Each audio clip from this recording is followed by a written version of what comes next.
May we once again welcome all our learned speakers with a big round of applause. Thank you.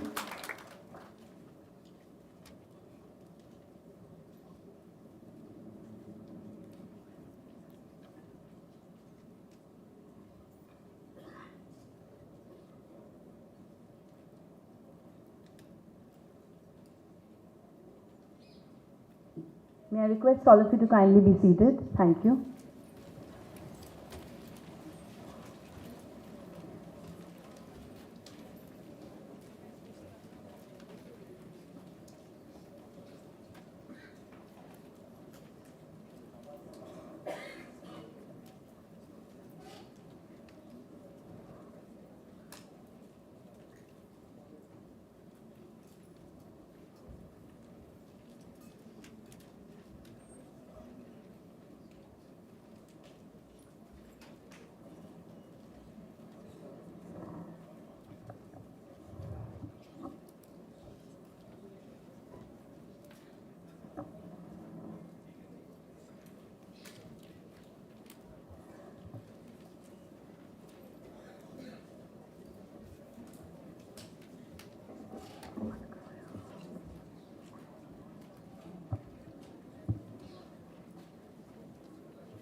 Good morning, everybody.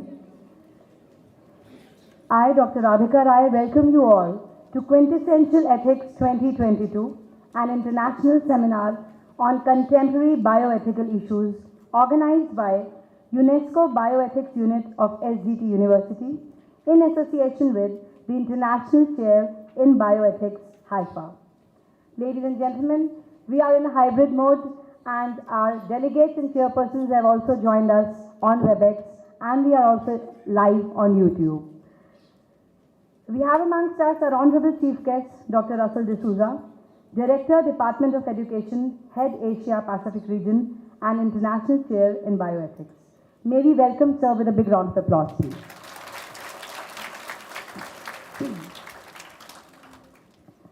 May I now request the Honorable Vice Chancellor, SGT University, Professor Dr. O.P. Kalra, to kindly escort our Honorable Chief Guest and Dr. Ved Prakash Mishra to the dais, please. And may I also request the Head IQAC and the Organizing Chairperson of the program, Dr. Satish Chandra Sharma, to escort Dr. S. Geeta Lakshmi Ma'am and Dr. J.A. Jayaraj to the dais, please.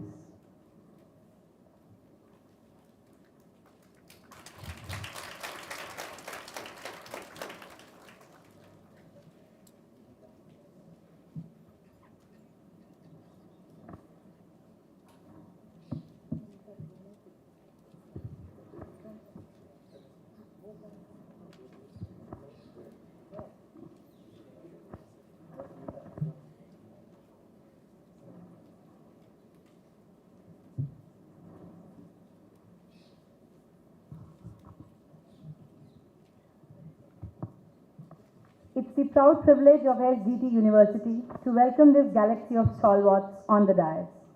Each one of them an eminent academician, an able administrator, and an astute author. All of them are institutions in themselves. Ladies and gentlemen, we have as our chief guest Dr. Russell D'Souza, Director, Department of Education, Head Asia Pacific Region, and International Chair in Bioethics. The torch bearer of this noble cause. Sir has made it all the way from Australia. May we welcome Sir to SGT University.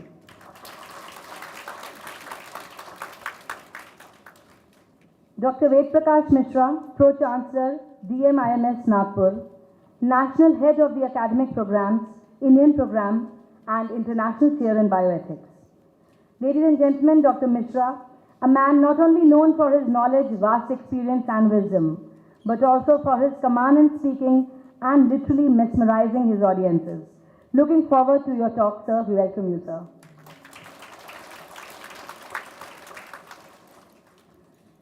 Dr. Geeta Lakshmi Ma'am, Honorable Vice Chancellor, Dr. MGR University, Chennai, and National Head of Faculty Development, Indian Program, International Chair in Bioethics.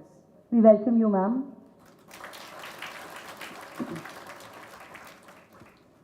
Dr. 𝐔𝐍𝐄𝐎, National Coordinator, IMA, and International Chair in Bioethics. We welcome you, sir. May I also welcome the host of the program, Professor Dr. 𝐸𝐵, Honorable Vice Chancellor, SGT University, and Head Bioethics Unit. Professor Dr. Satish Chandra Sharma, Director, 𝐼𝐴𝐶, SGT University, and Lead Bioethics Unit, and the organizing person of this program. The dais is graced by stars of academia today, and so are the seats of the dais, where we have eminent scholars and professors as our learned speakers. We welcome Dr. Colonel Derek D'Souza, Director, Dr. D.Y. Patil Vidyapeeth, Pune. May we also welcome Dr. M. Srinivas, Professor and Head Department of Forensic Medicine, Maulana Azad Medical College. SGT University welcomes each one of these revered gurus with folded hands. We also welcome all respected officials, deans and directors and advisors of SGT University, all office bearers of the Bioethics Unit of SGT University, chairpersons of all the scientific sessions of today's conference, respected delegates, all faculty members, and the torch bearers of ethics, our dear students. We welcome you all to today's international seminar. May we also welcome all the respected chairpersons and delegates who have joined us online. Ladies and gentlemen, the countdown for India's 75th Independence Day has begun, when the entire nation is delved into celebrating the biggest national festival ever, when the fragrance of patriotism can be inhaled in every breath, when tricolors can be seen proudly furling on millions of homes already. Azadi Ka Amrit Mahotsav, celebrating 75 years of independent India and thousands of years of glorious India. I would proudly love to recite Iqbal's lines, Yunan Misr Roma sab mit gaye jahan se, baki raha hai ab tak namo nishan hamara. कुछ बात है कि हस्ती मिटती नहीं हमारी, सदियों रहा है दुश्मन दौरे जहां हमारा, सारे जहां से अच्छा हिंदोस्तां हमारा. India has seen many eras, many rules, from being the golden bird to its era of tough freedom struggle to today, when the nation stands on the verge of becoming one of the largest economies of the world. Whatever the times were, whatever it took, India has always carried its rich legacy of education, culture, and ethics. Ethics has definitely been the guiding force in every yug, in every era. But history has witnessed that there have always been times which have put the most learned into dilemmas of ethics, whether it were the ethical dilemmas faced by Arjun in Mahabharata or by many professionals in the recent COVID era.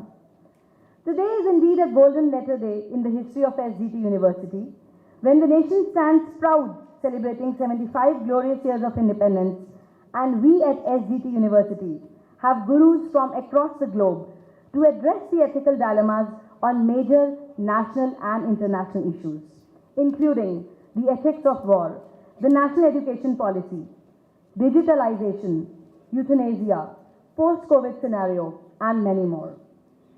Ladies and gentlemen, as we know that this international seminar is organized by the Bioethics Unit of SGT University in association with the International Chair in Bioethics, Haifa. The Bioethics Unit in SGT University was established in 2017. So today we also celebrate 5 years of our Bioethics Chair establishment. This year is a voluntary international organization, and its vision is to create, produce, develop, and promote the education and training of medical ethics in particular and bioethics in general in the field of health. So ladies and gentlemen, I once again welcome you all to today's phenomenal international seminar on ethics. To begin this academic program in the Temple of Learning, may we invoke Goddess Saraswati, the epitome of knowledge, and pray that may we all be enlightened with knowledge, wisdom, and ethics, academically, socially, and spiritually, today and always. I request the dignitaries to kindly come and light the auspicious lamp. May I request all the dignitaries on the dais and Dr. Colonel Derek D'Souza, Dr. Srinivas, Dr. Rakesh Kumar Sharma, Dr. Madan Mohan Chaturvedi, Dr. Vinod Sharma, Professor Dr. Shyamlal Singla, Professor Dr. Sumesh Singh to kindly join in doing the honors, please.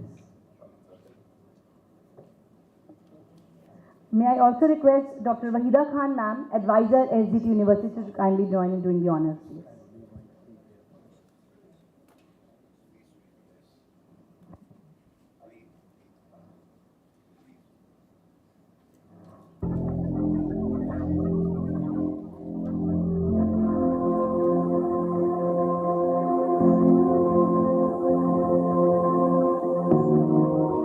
The lighting of the lamp signifies the dispelling of darkness of ignorance and spreading the light of knowledge.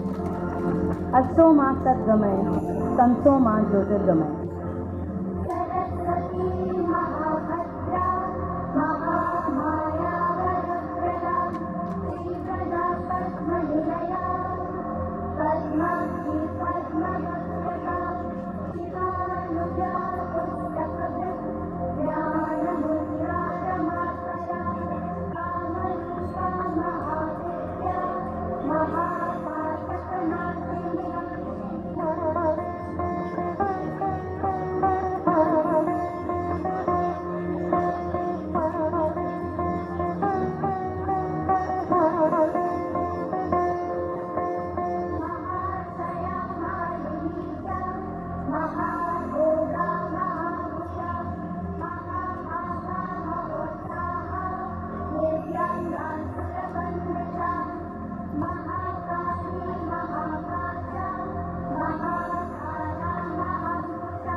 Thank you, sir.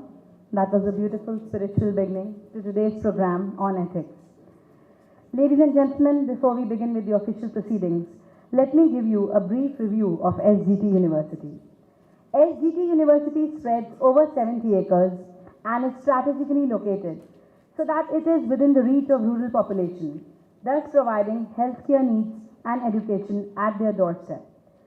The saga of education began in the year 2002 when we started with a dental college established under the 𝐔𝐻 Educational Charitable Trust. And soon various other colleges like physiotherapy, medicine, engineering, nursing, hotel management and law started and were collectively called as the SGT Group of Institutions. Shri Guru Gobind Singh Tricentenary University, popularly known as the SGT University, came into existence in the year 2013. Today, SGT University offers more than 170 courses through its 18 faculties. Every faculty of the university has an excellent and well-experienced, highly qualified faculty member staff and infrastructure. The university offers interdisciplinary studies and innovation that aims to bring in a cultural shift across the institution. Outside the scope of conventional education, we equip our students with applied skills and boost entrepreneurship. The university provides students with a vibrant learning environment that combines academic rigor with intense exposure to the ground realities of the country. We aim to be the torchbearers in the fields of innovation and research. We believe in encouraging our students to explore within and without, and stress on the all-round development of students' personality. It is our endeavor that every student of SGT should always remain steps ahead of others in terms of professional knowledge, technology, and job employability. It is our earnest desire to achieve excellence and bring the university to one of the greatest hallmarks so that it is recognized as an institution of national significance with a focus on international recognition. Ladies and gentlemen, this was a review of SGT University. And now, may I request the Honorable Vice Chancellor, Professor Dr. O.P. Kalra, to deliver the welcome address to our guests, please.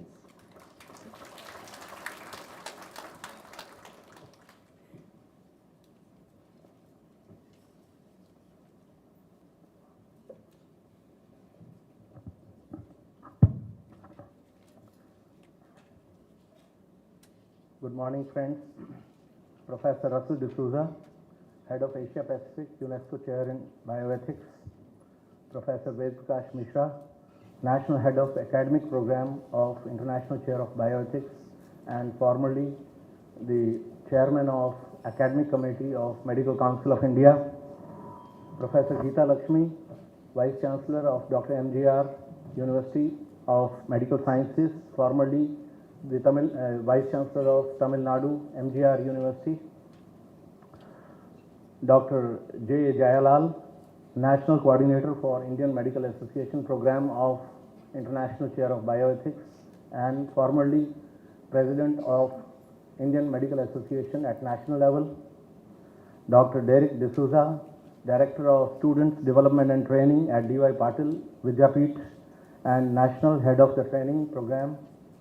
And Dr. Srinivas, Professor and Head of Forensic Medicine at Maulana Azad Medical College, New Delhi, and National Training for the Bioethics Program.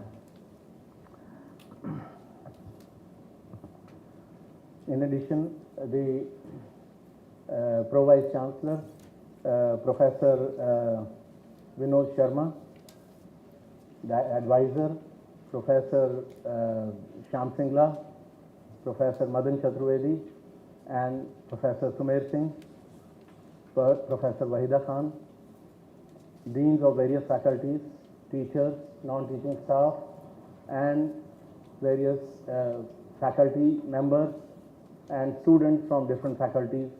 In addition, those who have joined online through various platforms, I welcome all of you to this very important international conference on bioethics being organized by our bioethics unit and the SGT University. Coming to Professor Russell D'Souza, I have known him, I don't know for how many years, but I have always known him as a person, a man with a mission. What kind of mission? He has been actually touring from one country to the other, just spreading the light of bioethics training program in various universities, through university heads, among various medical professionals, through various professional bodies and associations, and also working through various regulatory bodies so that the message can percolate down to every student, to every teacher, and to every practicing doctor. As the head of the national program some time back, I had the opportunity of visiting various universities along with Dr. Russell D'Souza and Dr. Geeta Lakshmi and Dr. Ved Prakash. And it was a treat to see how the bioethics training program was being embraced by various universities. Going by the statistics, it is not very surprising to see that virtually the bioethics training program had been non-existent in our country. But it is not in our country alone. If we look at the statistics of what was happening in Europe and USA, in 70s, only 3 to 5% of the medical institutions were conducting bioethics training program. And gradually, as the awakening took place, now it has become a routine in all the Western universities. Same was the situation here until a few years ago, but now through consistent effort of various dignitaries who are presently on the dais, and they are all national heads of different organs of the UNESCO Chair of Bioethics.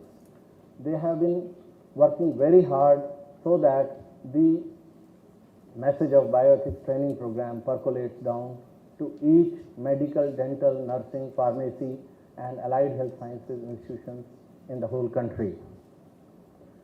During the last 2.5 years, because of the ongoing COVID pandemic, there has been a lot of difficulty in conducting these programs, and I felt that this is going to suffer. But then when I saw Dr. Russell had become actually more active during this program, and virtually every week an international conference was being organized at one or the other university, and rather it took greater wings during this period.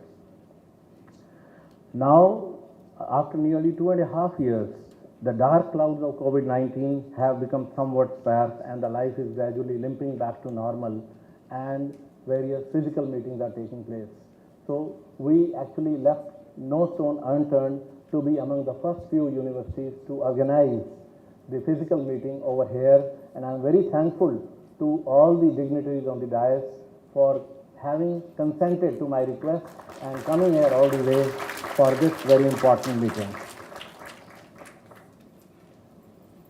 I'm extremely thankful to Professor Ved Prakash Mishra and Professor Geeta Lakshmi, who had earlier visited my previous Karm Bhumi at Pandit B.D. Sharma University of Health Sciences, where we had organized 2 such conferences by international, by the UNESCO Chair of Bioethics, and there also the chair was established. As Dr. Radhika mentioned, this year we are celebrating 75th year of independence, and during the last entire 1 year, our university has organized several programs under the Azadi Ka Amrit Mahotsav scheme, and various academic activities, cultural activities, student activities have been conducted, and probably this is one of the last activities being conducted under this. But of course, such activities will go on even beyond this, because we are going to honor various people very shortly who have contributed immensely to the university building, and thereby through this process, the process of nation building. I very vividly recall the year 2017 with nostalgia, when I, along with Professor Russell D'Souza, had visited this university when Professor Shyam Singla was the Vice Chancellor, and at that time the UNESCO Bioethics Chair was established at this university. And during the last 5 years, various members of the team, particularly Dr. Afsa has been the secretary of this unit. Everybody has been working very hard to conduct various activities so that the overall bioethics training program continues. In fact, at our university, we are very fortunate that this university was named after the 10th Guru, Guru Gobind Singh Ji, whose entire life centered around preaching ethics, self-sacrifice, and propagation of education. In the words of Guruji, the spread of knowledge is the highest service to mankind. In fact, in addition to leadership and innovation, the word ethics is etched on our university logo and also figures among the 4 major core values on our vision and mission statement of the university. So therefore, ethics is a very important component of the overall training program in our university. In fact, every corridor of this university in different blocks gives us a glimpse of the various preachings of Guruji, whereby the ethical training is imparted to our students. Although we got very little time to prepare for this mega event, but I recollect very vividly my telephonic discussion with Professor Russell D'Souza approximately 3 weeks back, when we were planning that what kind of talks we should organize during this particular bioethics meeting, because at various universities we have been organizing talks pertaining to medical, dental, pharmacy, and allied health sciences people. But ours, being a multidisciplinary university having 18 different faculties, though predominantly we are a health science university, but then we thought we must structure a scientific program which should look at the interests of various faculties, and it should be somewhat innovative in nature. Therefore, as already stated by Dr. Radhika, we had the topics which have not been covered much in the previous such meetings, such as the ethics the principle of ethics as applicable to the national education policy or the ethics of war, we know that several countries, either overtly or covertly, are engaged in waging a war against each other or are raring to go for war. Therefore, it is very important for us to know the ethics of war, particularly we in the state of Haryana, where the epic battle of Mahabharata was fought, and in fact that was a war which was fought on the basic principles of ethics, where Arjun had great dilemma during the Karambhumi itself, whether he should go for war against those, although they are enemies, but they are his relatives, and this ethical dilemma was finally cleared by none other than Lord Krishna. We are in such a land, so this topic, and in the current contemporary scenario, the ethics of war is very important for all of us. And then we know that we are in the midst of digital era, so we need to know about the ethics in this changed scenario of digital era, and what are the legal implications of various other important issues such as euthanasia. I am sure many of you would have seen today's Times of India, where a 4-column news has come on euthanasia, that somebody is planning to go to Switzerland for physician-assisted suicide. I have known people going to Switzerland for stacking their money over there, but now people are going to Switzerland for committing euthanasia or physician-assisted suicide. So therefore, it is very important that all these things are covered in this particular meeting. Today's meeting is all the more important for us because we are starting a few new things at our university. One is we are starting the students program of bioethics training. So the team has been already identified and they'll be conferred upon the writs today morning. In addition to that, we have also started preparation for celebrating World Bioethics Day on 19th October, for which the program shall be conducted over the next 2 to 3 months. And of course, the new team is taking over today. Therefore, this day is very important for all of us, and I am very thankful to the entire team of nearly 3-4 dozen people who have been working very hard during the last 3 weeks or so to make sure that this conference is successful. They have been working day and night and coming to very minute details, and so that the program goes without any hindrances. Thank you very much once again for being here, and thanks everybody for participating in this meeting. Thank you.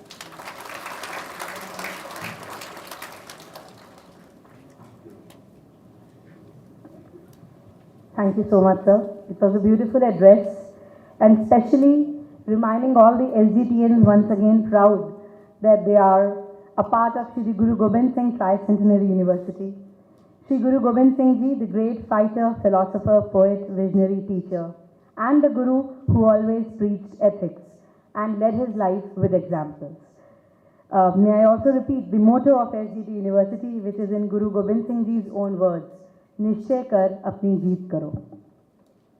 So ladies and gentlemen, now we proceed to felicitate our honorable guests and dignitaries on and off the dais.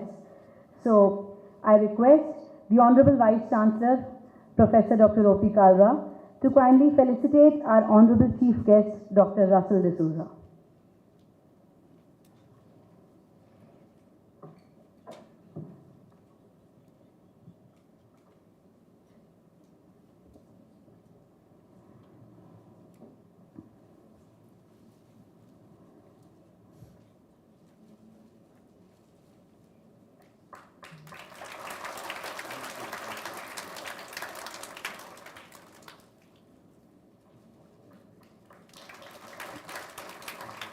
Thank you so much, sir, for gracing the occasion.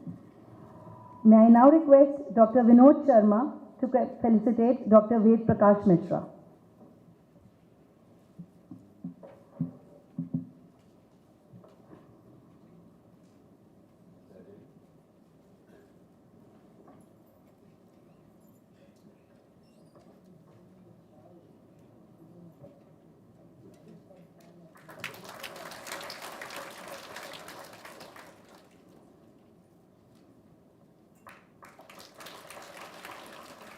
Thank you, sir.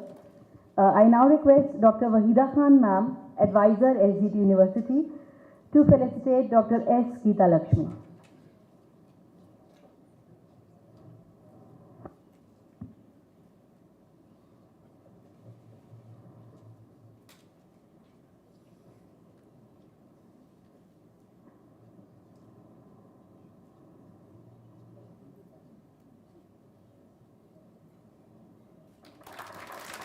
Thank you, ma'am.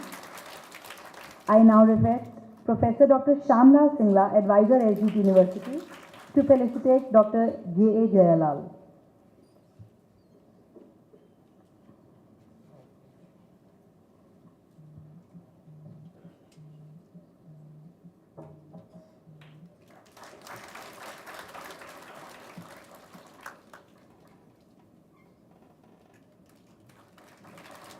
Thank you, sir.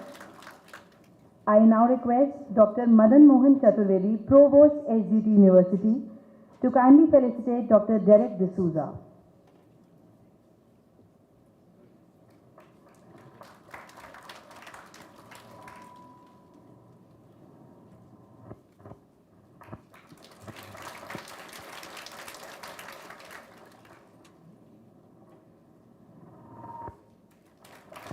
Thank you, sir. May I request Professor Sumer Singh, advisor, SGT University, to kindly felicitate Dr. M. Srinivas.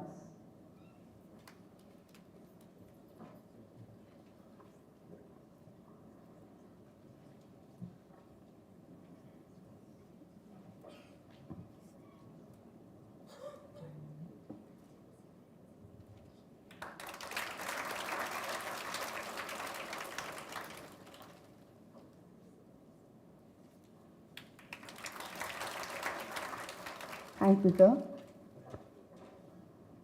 And now, ladies and gentlemen, let me take the proud privilege of reading out some of the highlights from the illustrious career of our Honorable Chief Guest, Dr. Russell D'Souza. Dr. D'Souza is the Dean and Professor of Organizational Psychological Medicine based in Melbourne, Australia, UK, and Florida, US. Dr. D'Souza is the Chair and Head of the Asia Pacific Division of the UNESCO Chair in Bioethics, University of Haifa, Directorate of the Asia Pacific Division and Department of Education, Australia. Among the innumerable awards, accolades to Dr. D'Souza's credit, may I name a few. Sir is the Director of the Department of Education of the International Program of the UNESCO Chair in Bioethics, University of Haifa. He is the former Director of Clinical Trials and Bipolar Program at the Northern Psychiatry Research Centre, Melbourne University, Northern Hospitals, Melbourne.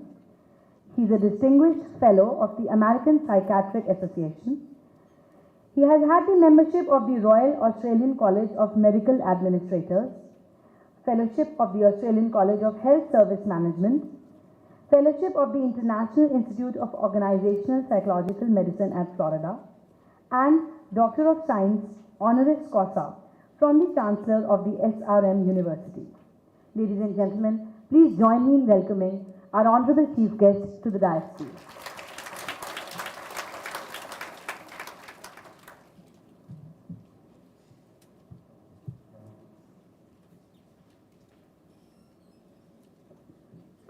The Honorable Dr. O.P. Kalra, your Vice Chancellor, the Honorable Dr. Ved Prakash Mishra,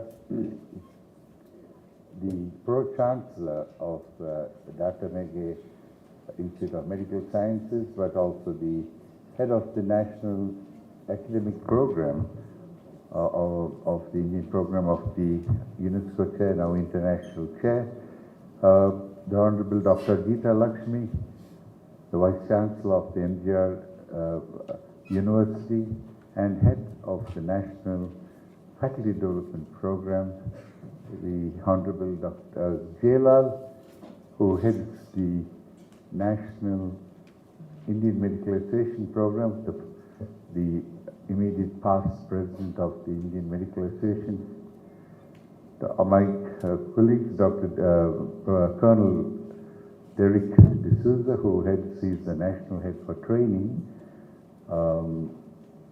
for the Department of Education, and Dr. Srinivas, another national faculty member, all the other, Dr. Asta, who has, your secretary of the unit, but also very actively involved with our program. She takes part in all our programs.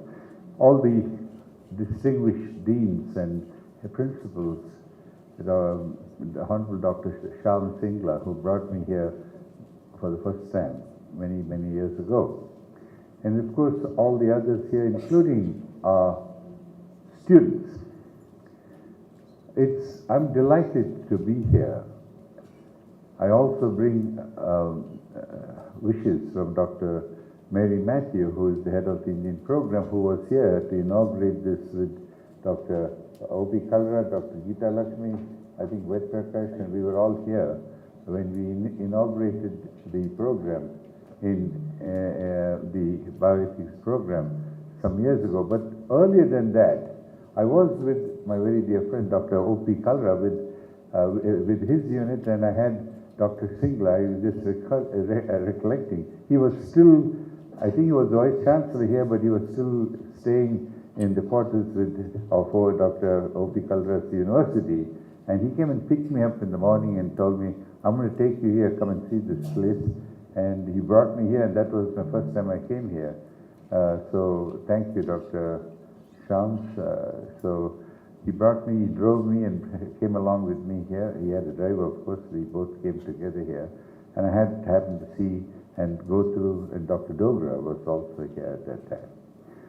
So we've then had the unit built, and of course I'm delighted to be here and to learn of the important role that this university is contributing to the future generation of healthcare providers, not only giving them the skills, the competencies required in terms of high quality healthcare, but importantly giving them the competencies that will provide that high quality healthcare with value-based ethical healthcare. That makes the big difference, and that's what we're all here to anoint our distinguished colleagues here. We're all working for this, towards this important area. And I'm delighted we are going to have the student wing inaugurated with the new executives, as it were, the chairs and secretary and so forth. I'm delighted because for the last, this is, as Dr.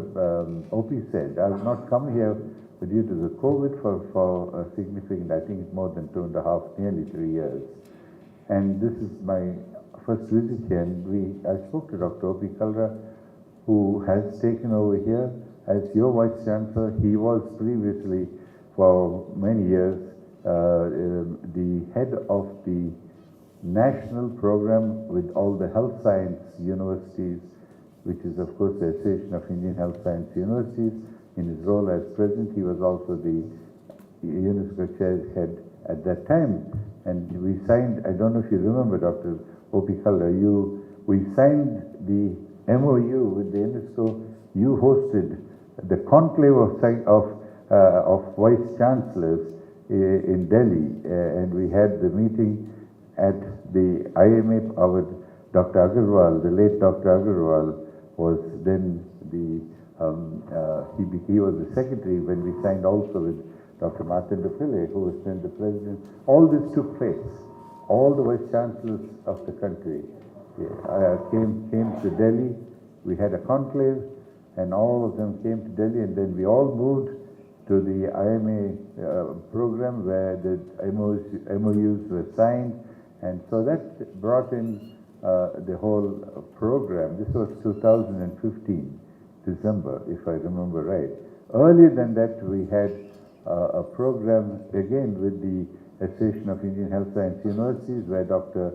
J.Sri Mehta, the then MCI president, and myself launched the integrated bioethics curriculum to the country, as it were. And of course, a few years later, with my good friend Dr. 𝐍𝐻 Prakash Mishra, we brought in completed the cycle and brought in the @𝐸COM, which is now going, which all of you are, I'm sure, aware and using it with your teaching practices here. And we also went on at that time to take it to the Dental Council, take it to the Pharmacy Council. I know that OP was on that committee, on the council at that time, isn't it? Pharmacy Council. Yeah, and so we got this passed, and now, of course, we have all this taken through. So we brought this whole movement, as it were, with a very important purpose, and that was, as Dr. Prakash says, you're dealing with the head, the heart, and the hand, and that is your cognitive work that all of you are teaching.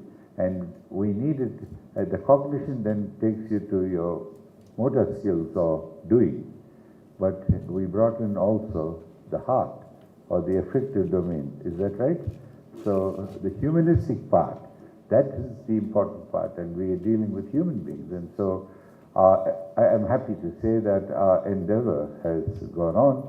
So we brought out in 2019, although 21 years after the rest or the developed world, the curriculum of ethics into in terms of the medical curriculum, we still brought it in, and I'm sure now we are happy. I'm very happy that this has happened.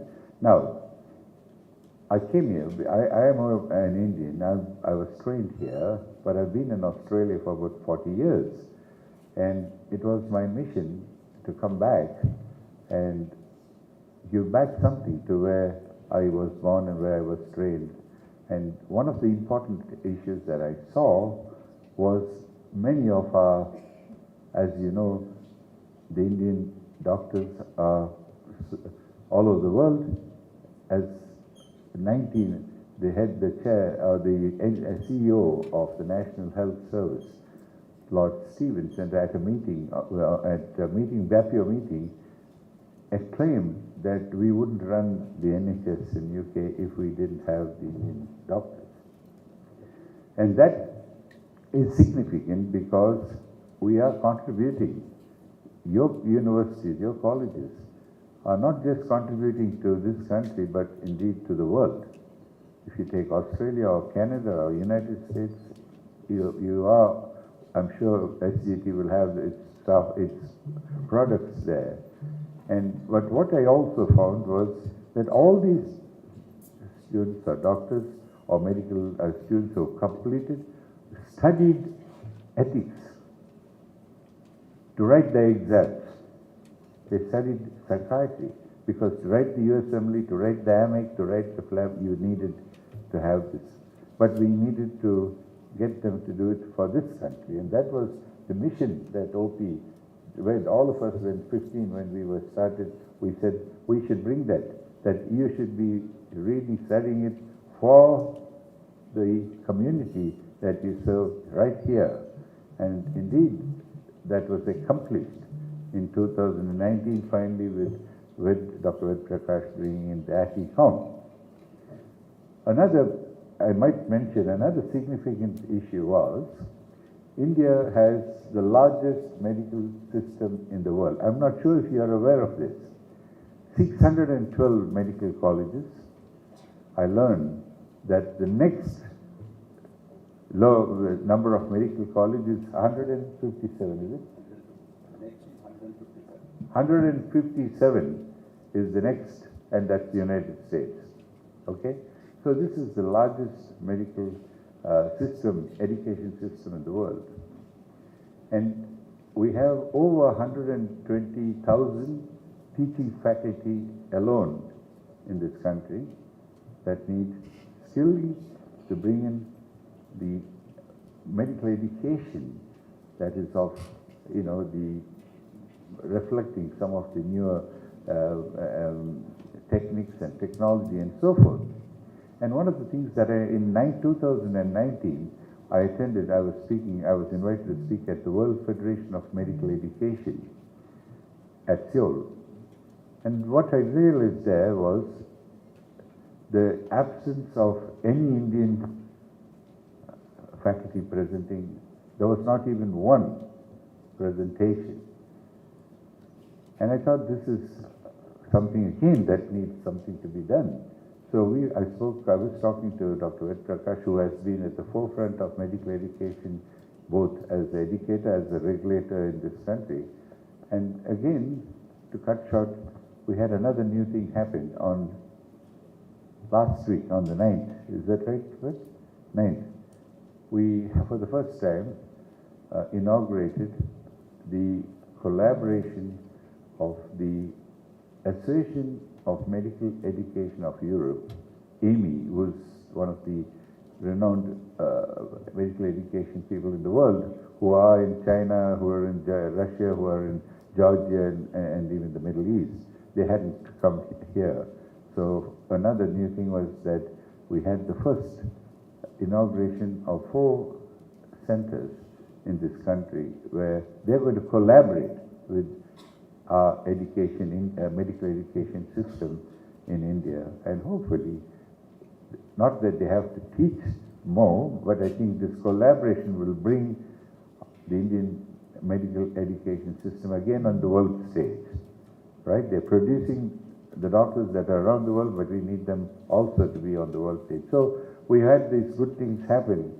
So I'm very grateful to all, and indeed, we have, as Dr. O.P. Kaldra said, this is the first program. The last few weeks I've been here. I'm leaving tomorrow, and we've had, this is the 9th university that we've in this last 2 weeks that we've brought back life to, and Dr. Ved and Dr. Geeta and jail, all have been coming around, and we have a mission. All of us have a mission, and we invite all of you to join our mission to make the world a better place, right? The world, and indeed India, a better place. This will mean the world, because this goes on to the rest of the world. So, and one of the important things that we've done is focusing on the next 50 years.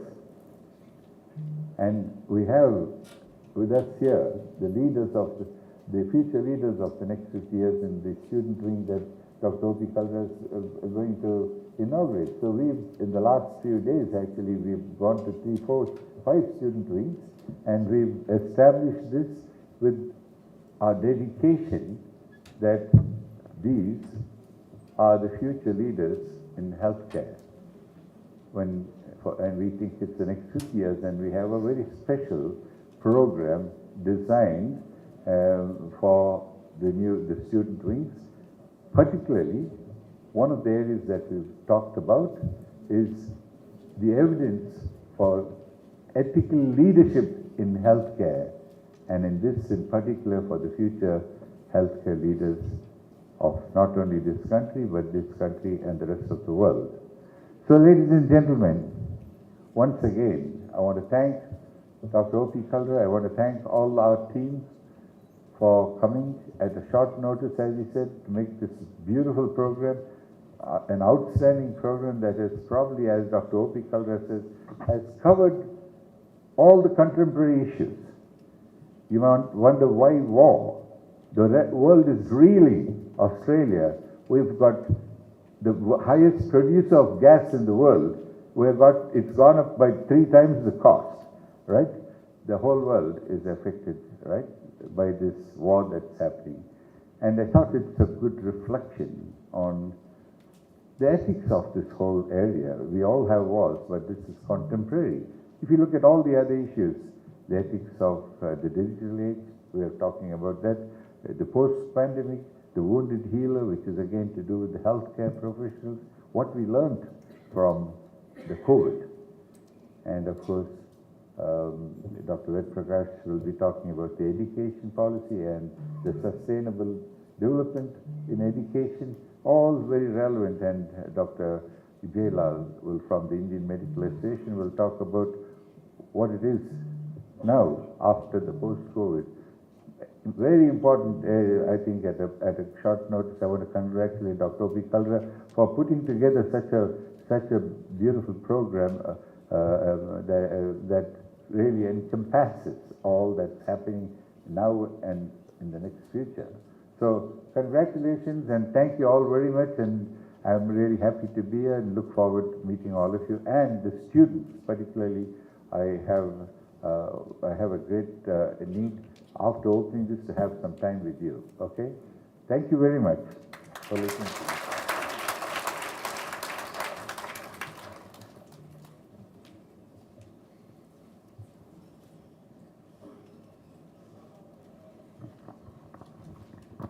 Thank you so much, sir.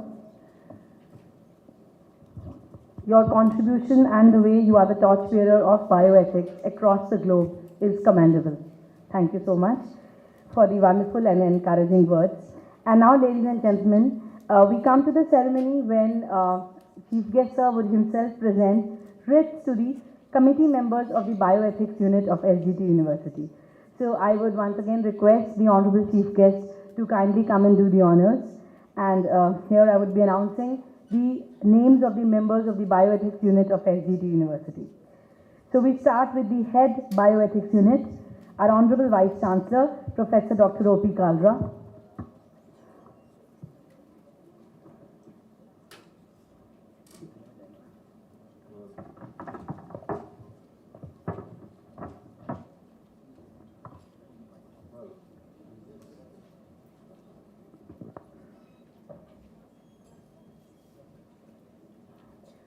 Sir, if you could all come forward, I mean, we will have more clear pictures.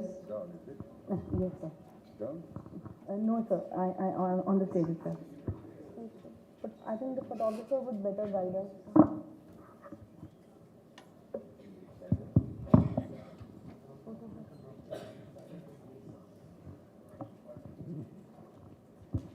Well, this is important because we did do this in 18, but we have a very new, we are renewing with Dr. O.P. Kalra as the new head of your, he was the head in a previous center, and now he takes over here, and I look forward to back with all what you've done over the last so many years. We will repeat and bring SGT up again in that way. Thank you, and I'm so delighted to give you, where is the writ?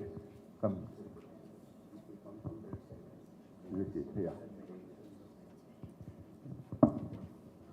Again now, I'm going to just all of you to read this, that the chair confirms that Dr. O.P. Kalra, Vice Chancellor, has been appointed head of the Bioethics Center of the International Network of the International Chair in Bioethics at SGT University, Gurugram, on the 30th of August 2022, importantly to fulfill the objectives of stimulating, teaching, training, and research in bioethics in medical and health profession education, signed by the head and shareholder and myself, of course.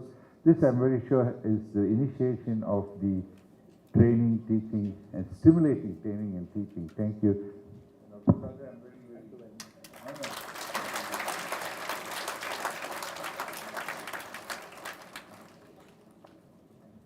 Thank you, sir. And now the lead bioethics unit, Dr. Satish Sharma, Director, IQAC, SGT University.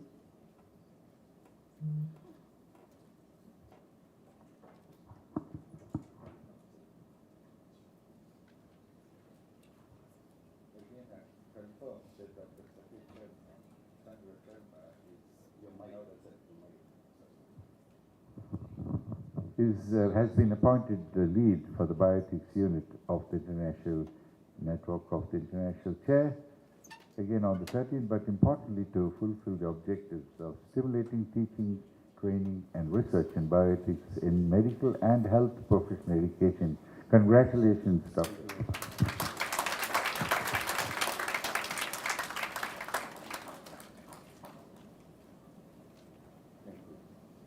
Thank you, sir.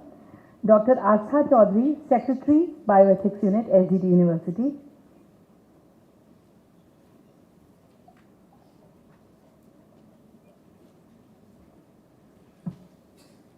Dr. Astha, delighted to do this again with you. Dr. Astha has been the secretary and she continues. I'm very delighted that you're renewed as the secretary.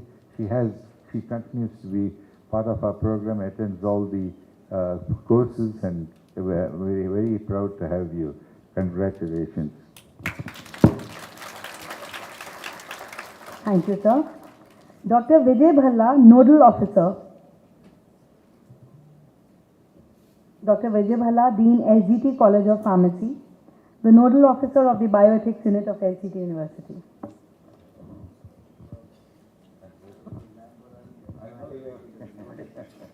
Yes, Dr. Vijay Bhalla was actually a member, I still remember.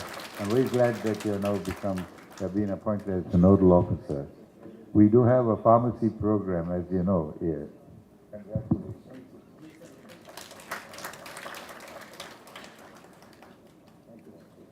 Dr. SPS Kocher, Dean, Faculty of Medicine and Health Sciences, as the Nodal Officer.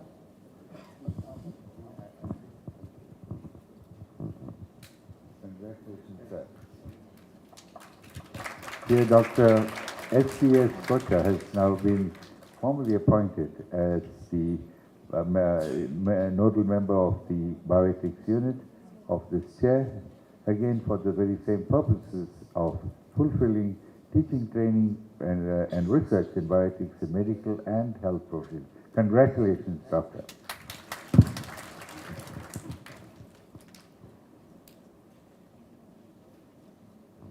Dr. Omkar Krishna Shetty, Dean, Faculty of Dental Sciences, as the member Bioethics Unit, LGT University. Thank you.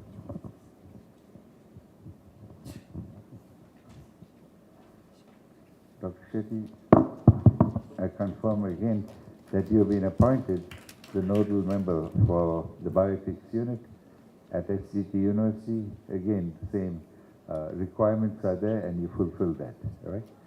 Congratulations.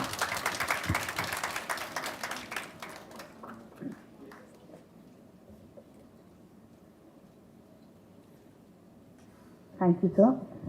Dr. Shaurya Tandon, Associate Dean, Faculty of Dental Sciences, as the member Bioethics Unit, LGT University.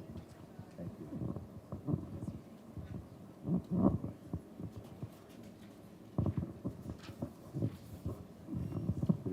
Dr. Tandon, I confirm that you are now formally appointed as a member of the Bioethics Unit from the Dental Science.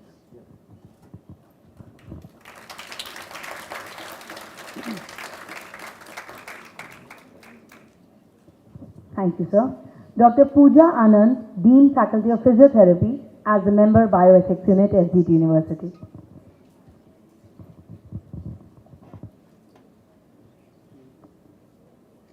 Dr. Sunil Kumar, Dean, Faculty of Nursing, as a member Bioethics Unit, SGT University.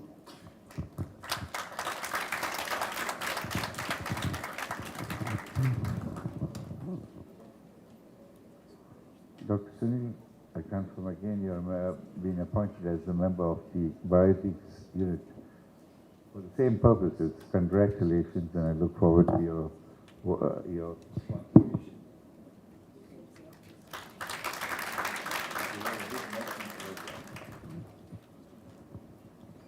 Dr. Prasanna V. Savanor, Dean, Faculty of Indian Medical System,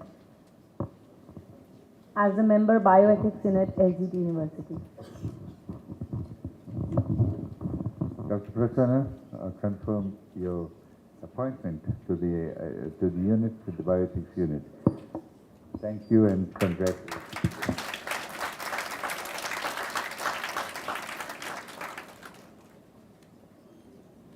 Thank you, sir.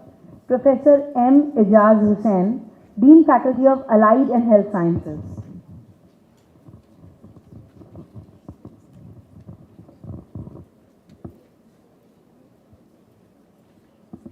Dr. 𝐔𝐍𝐄𝐒, again, we confirm you're joining the unit as officer.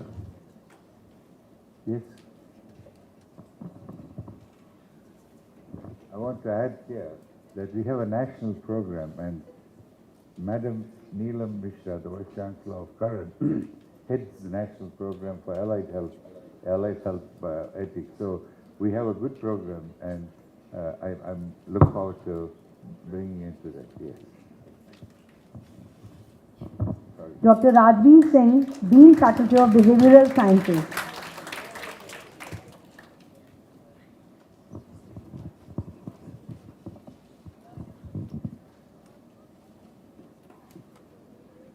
Congratulations, Dr. Rajveer Singh. You are formally appointed. I will present you with the writ of appointment, and we look forward to your contribution.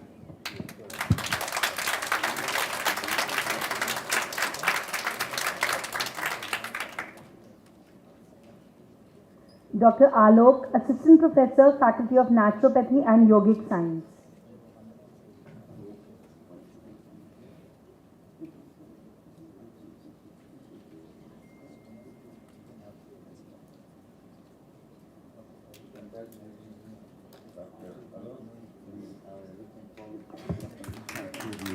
Naturopathy and the yogic sciences, there's a big role for ethics in your domain, right? Yes.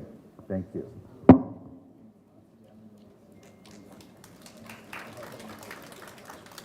Thank you, sir. Dr. Wahida Khan, Advisor, Faculty of Behavioral Sciences.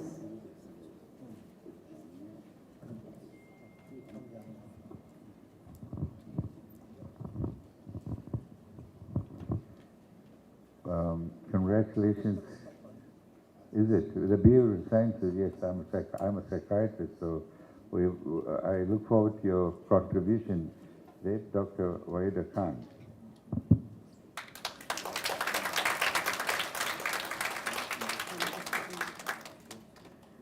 Dr. Archana Chaudhary, Associate Professor, Faculty of Science.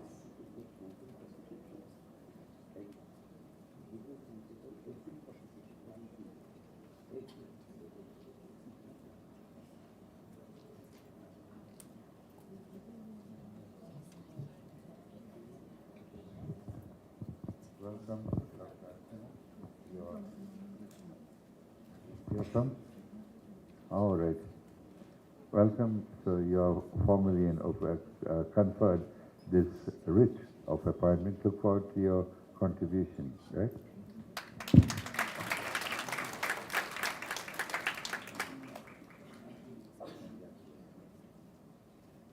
Professor Dr. Madhulekha Bhattacharya, HOD and Professor, Department of Community Medicine, Faculty of Medicine and Health Sciences.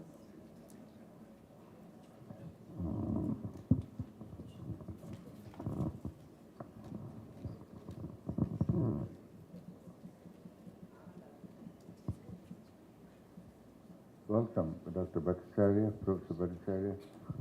Again, we formally confirm your writ of appointment to the Bioethics Unit and look forward to your contribution. Thank you, sir. Dr. Vijay Sharma, Dean, Student Welfare, SGT University.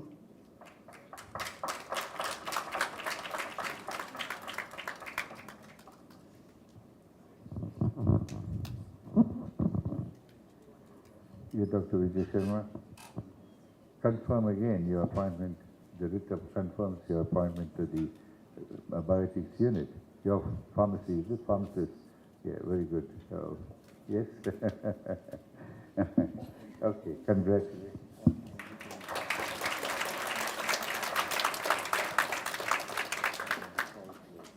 Dr. Manish Kumar Gupta, Professor, SGT College of Pharmacy.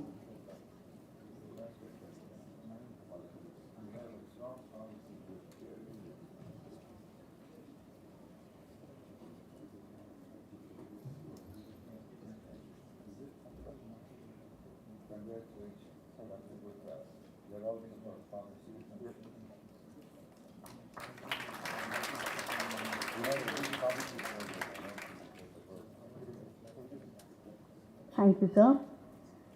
Our legal member, the Dean, Faculty of Law, Dr. Sanjay Kumar Pandey.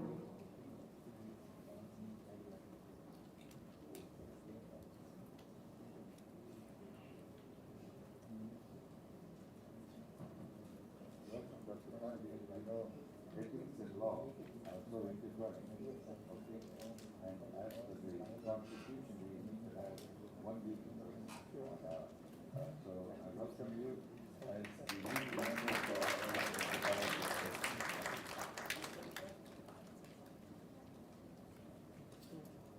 Thank you, sir. Advisor for the Bioethics Unit, SGT University, Professor Dr. 𝐐𝐮𝐢𝐧𝐭𝐤𝐬𝐬.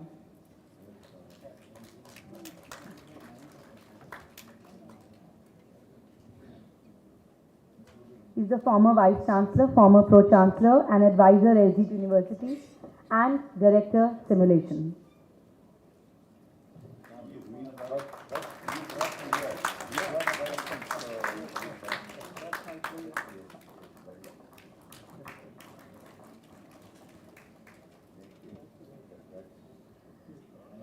And now President of the Students' Wing, Priyank Uppal, BDS 3rd year.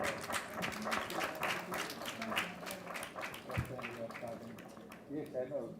That's a very wet and metal purpose. And that's the whole purpose. We just had, for the last few days, we've been with many student wings, and we decided that this is the purpose. We are now contributing, we're now dedicating for the next 50 years, when all of us won't be there, where they will take the role. So, Priyanka Uppal, you're from the BDS, you're sharing the student wing. I'm going to meet all of you afterwards for a little while to tell you how we'd like to go. I did invite Dr. Pratyush, I don't know if he's around, from the president-elect of the International Student Association.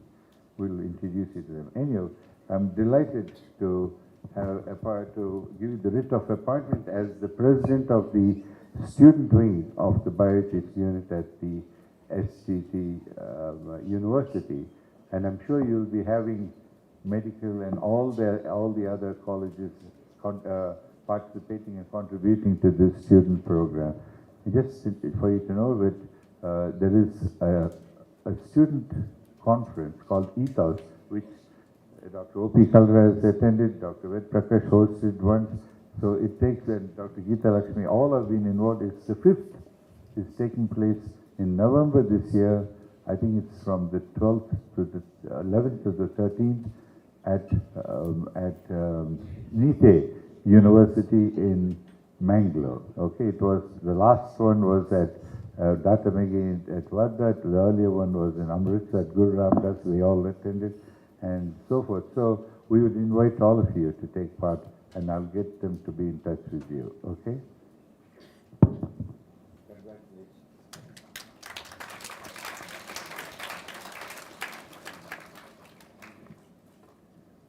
Thank you. Congratulations, Priyank. And the Secretary of the Students' Wing, Deepak from B Pharmacy, 3rd year.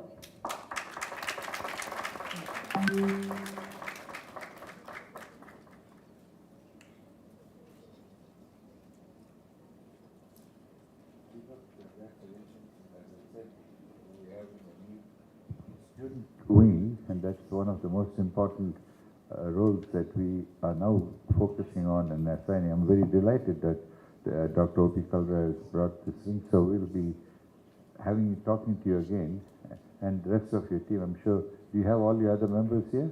Yes? Okay, I will be meeting them, right? Thank you.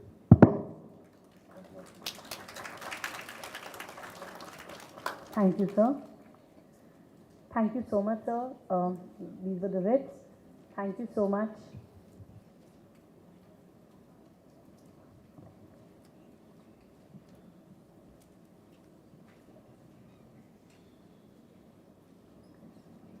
Once again, I thank the Honorable Chief Guest for presenting the writs with a personal touch to every member. Thank you so much, sir.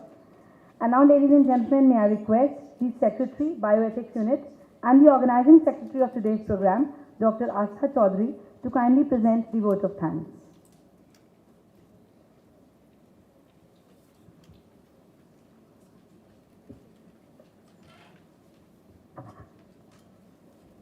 Respected university dignitaries on the dais and off the dais, honorable speakers for the day, faculty and student delegates, and members of the bioethics fraternity who have joined us online as well as offline. A very good morning to all. As we conclude the inaugural ceremony of this international seminar, Quintessential Ethics 2022, I feel honored and privileged to get this opportunity to say a small thank you to all those who have contributed in making this program a success. On behalf of SGT University and UNESCO Bioethics Unit, I would like to thank the honorable speakers of the day for accepting our invitation and gracing the seminar with their august presence. I profoundly thank the chief guest of the program, Professor Dr. Russell D'Souza, without whom this seminar would not have been possible. I extend my heartfelt gratitude to Chairperson Madam Shrimati Madhupreet Kaur Chawla Ma'am and Honorable Managing Trustee Shri Manmohan Singh Chawla Ji for their unstinting support in all our endeavors. I also thank senior university officials, Vice Chancellor Sir, Pro-Chancellor Sir, Pro-Vice Chancellor Sir Admin, Pro-Vice Chancellor Sir Academics, Registrar Sir, Provost Sir, and advisors of the university for their excellent leadership and support. I also take this opportunity to express my deepest regards and appreciation to our unit head and Vice Chancellor, Professor Dr. O.P. Kalra, whose constant motivation and encouragement keeps us going. An event of this dimension cannot happen overnight. We have been fortunate enough to be backed by a very motivated and dedicated organizing committee under the guidance of Dr. Satish Chandra Sharma, Director IQAC and Lead Bioethics Unit, and the organizing chairperson of this program. I cannot thank everyone enough for the involvement they have shown and the willingness they have expressed in finishing the tasks allotted to them. The departments of IT, Transport, Horticulture, Mass Communication, MES, Designing and Printing, Purchase and Administration have worked tirelessly to fulfill all the nitty-gritties in the execution of this program. I would be failing in my duties if I do not thank the wonderful audience of faculty members and students who have joined us physically and those who have joined us online from various parts of the nation and abroad, and to the chairpersons who shall be chairing the scientific sessions today. If time is money, then today you all have spent millions for us. Thank you all for making this event a success.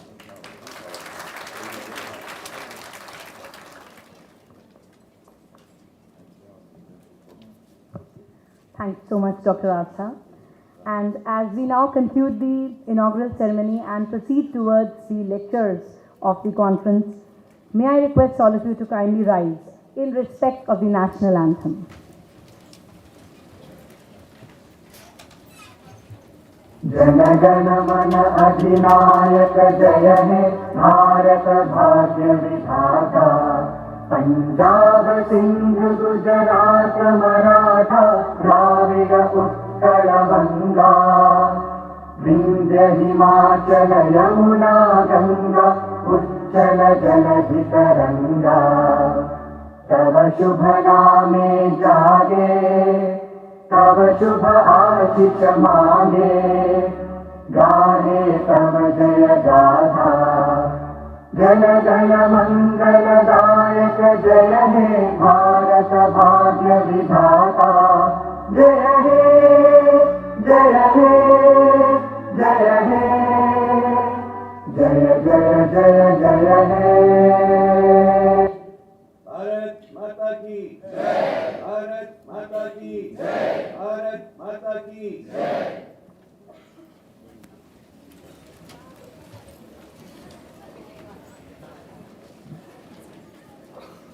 Thank you. May I request all of you to kindly take your seats. Thank you so much. And now, may I request the speakers to kindly come for a group picture.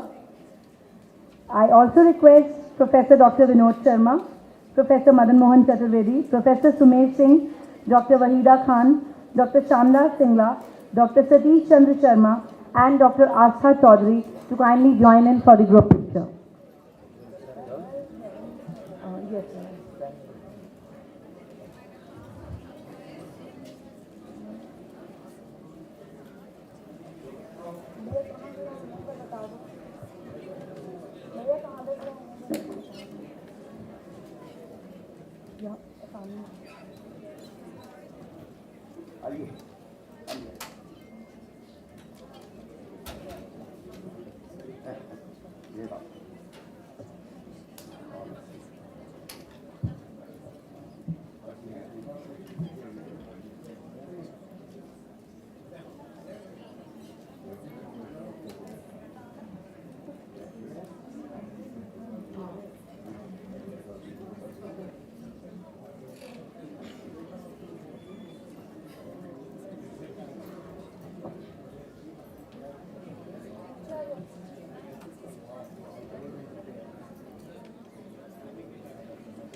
Thank you, ladies and gentlemen. May I request our honorable dignitaries to kindly take their seats off the dais. We'll be starting with the lectures.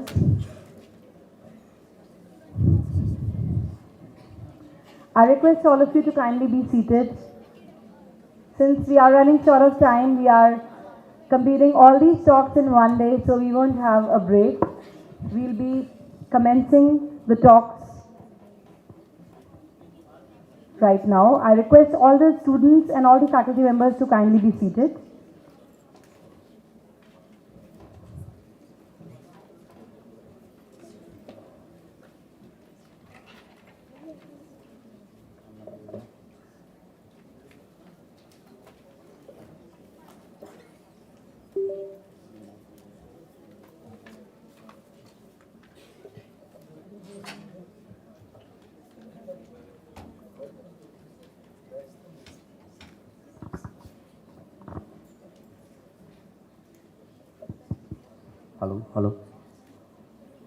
Hello.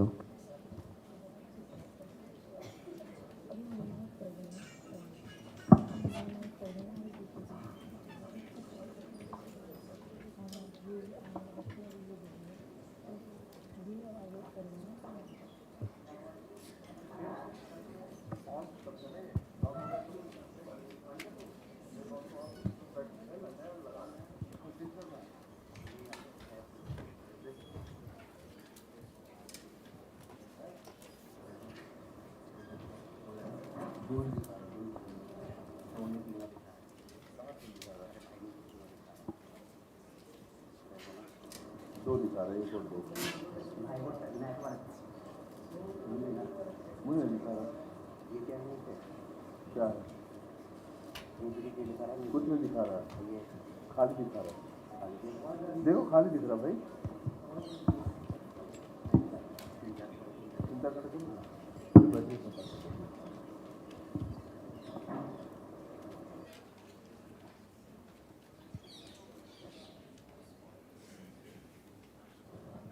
Ladies and gentlemen, now as we proceed to the academic proceedings of the program, I hand over the dais to our students, the interns of the Faculty of Dental Sciences, Udita Chaudhary and Manya Gupta. They will take the journey further. Thank you so much. Thank you so much, ma'am.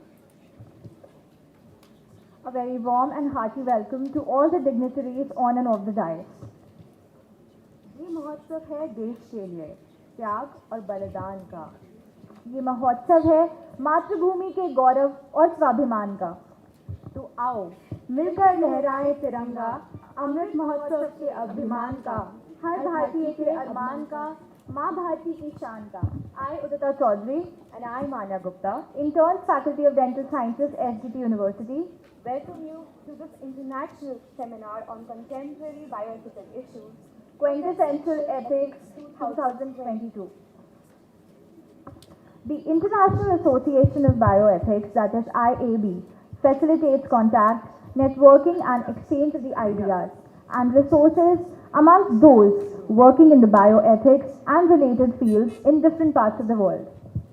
The association encourages development of bioethics research, teaching and practices while upholding the value of free and open and reasoned discussions.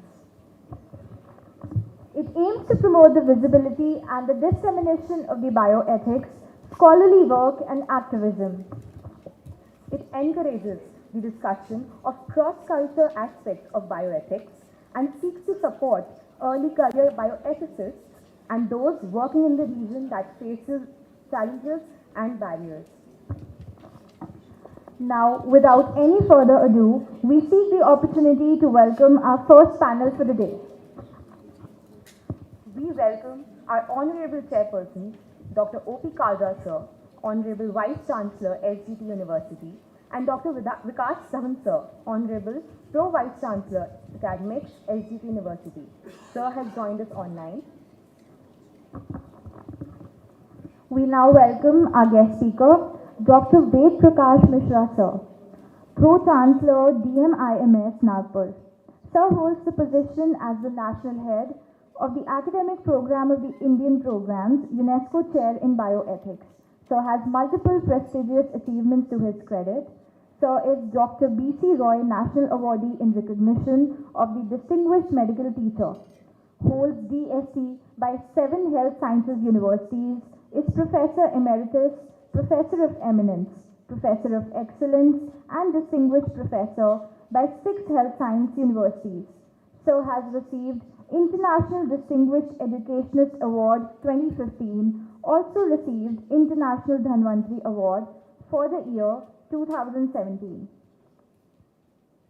I now request our Honorable Vice Chancellor, Sir, Dr. O.P. Kalra, Sir, to address the gathering.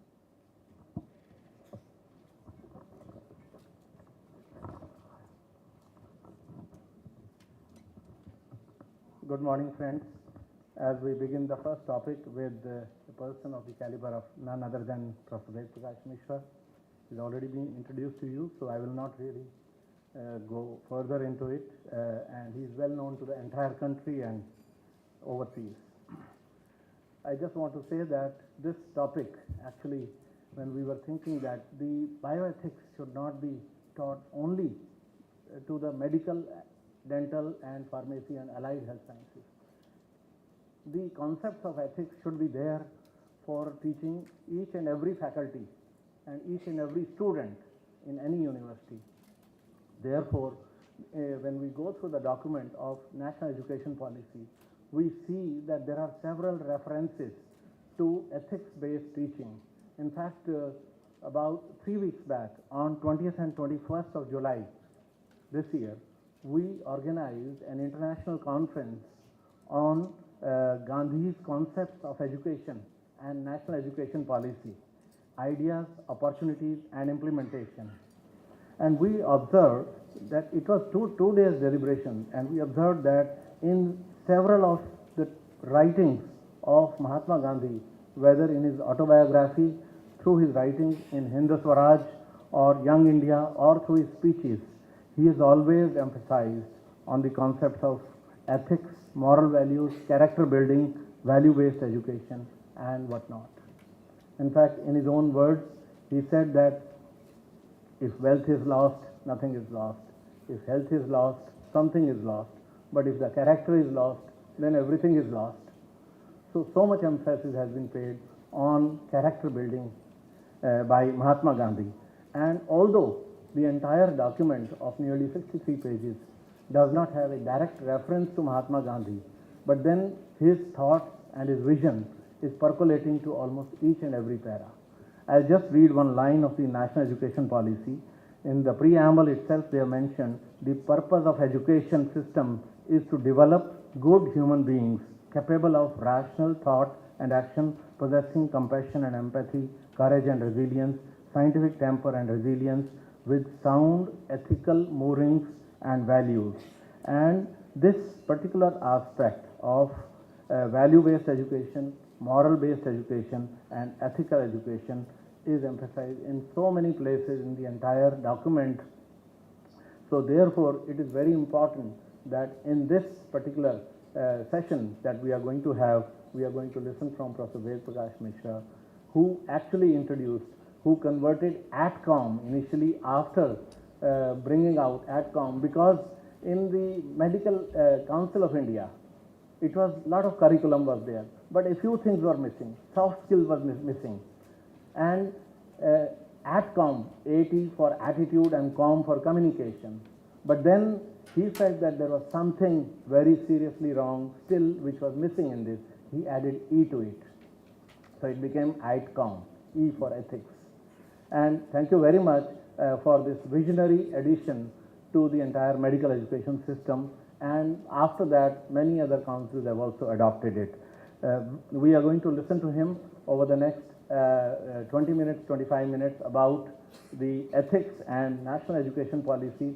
And after this, we are going to have a question-answer session also.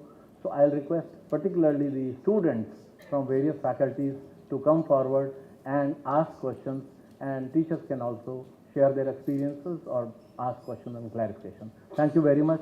The floor is yours, Professor Mishra. And Dr. Vikas Dhawan is there. He is our Pro Vice Chancellor. today he could not be here with me. He is also co-chairing this session with me, and he is joining us online from Chandigarh, and he is a key person for implementation of national education policy in this university, and he has been working relentlessly very hard for this thing. So he'll be conducting the question answer session with you all. Thank you.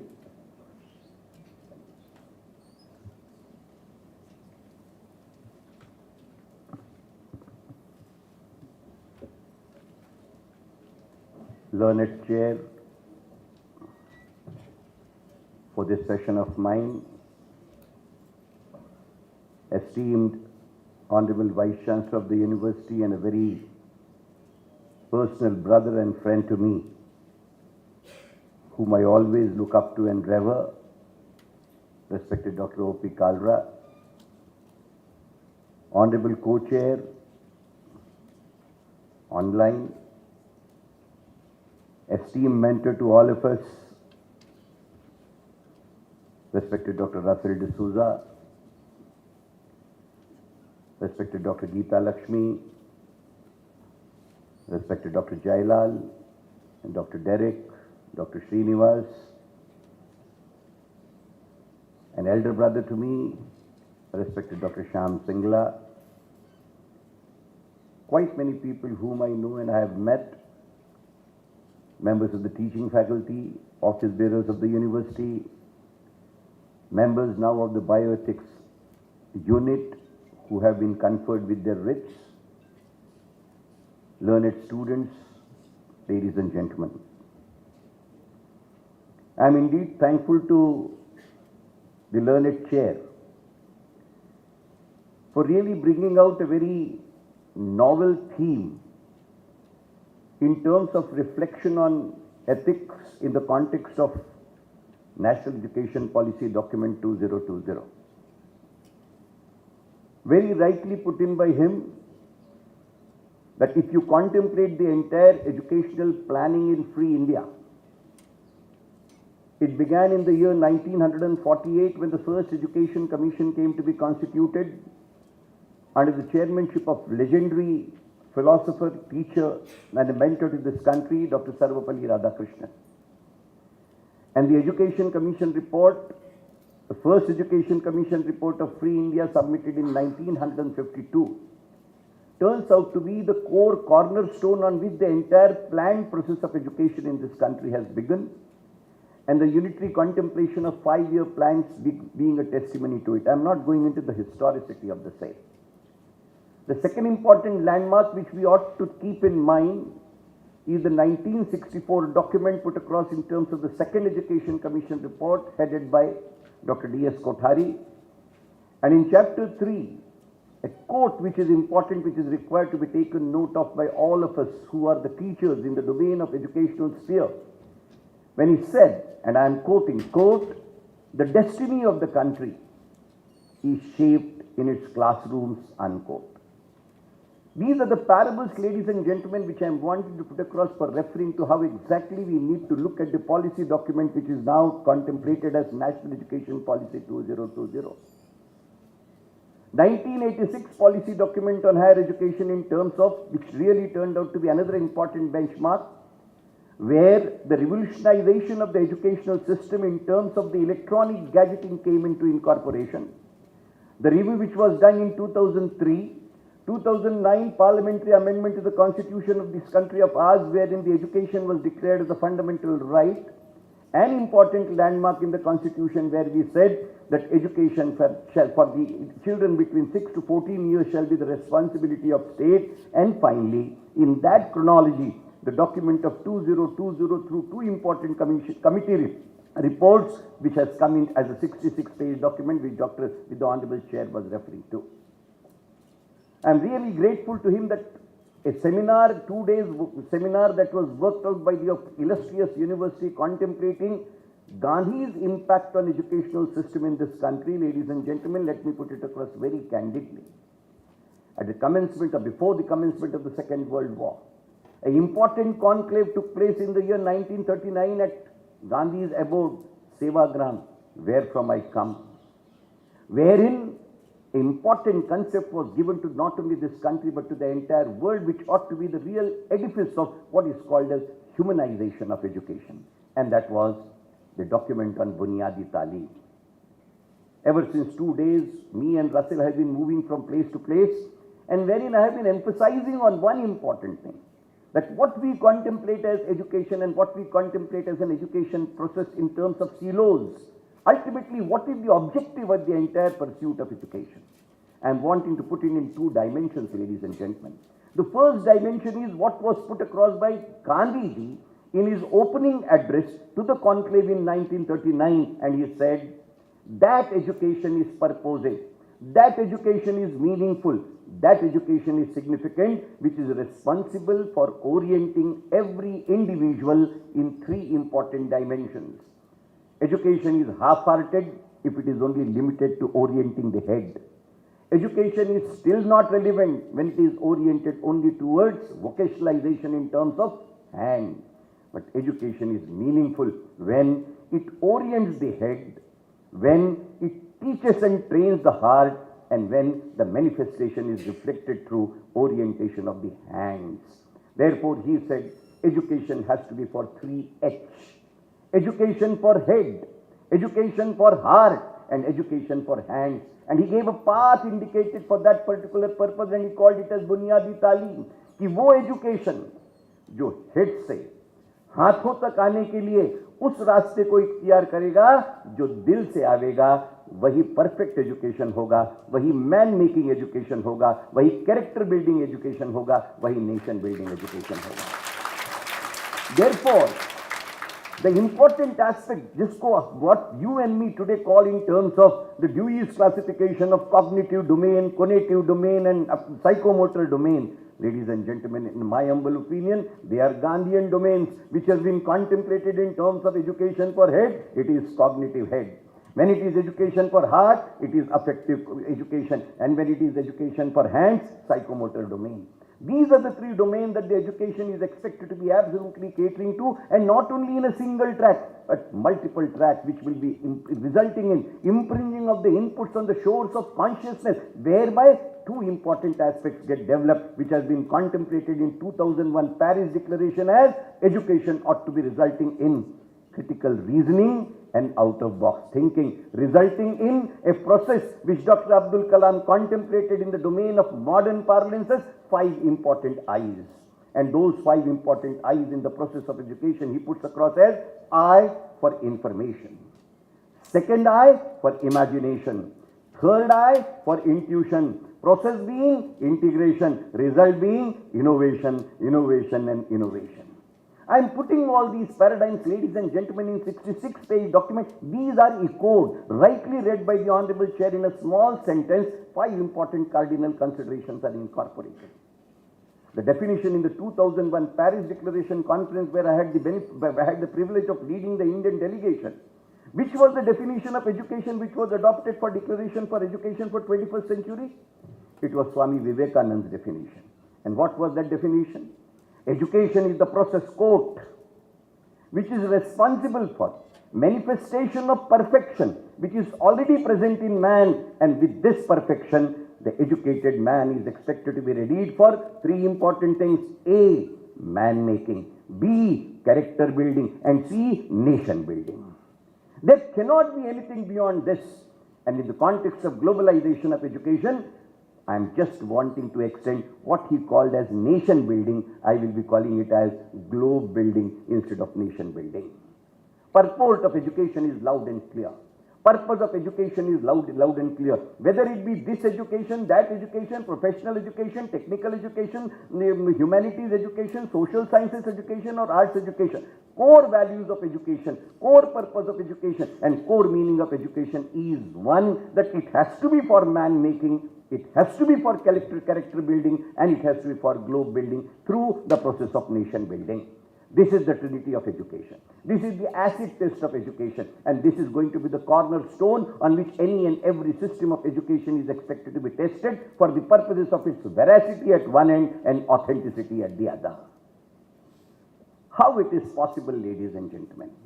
What we contemplate as man-making, And therefore, I am required to be taking all my learned friends sitting over here to the deliberations which have taken place between 1946 to 1947, when the Constituent Assembly of this country was wanting to bring out a constitution for this country.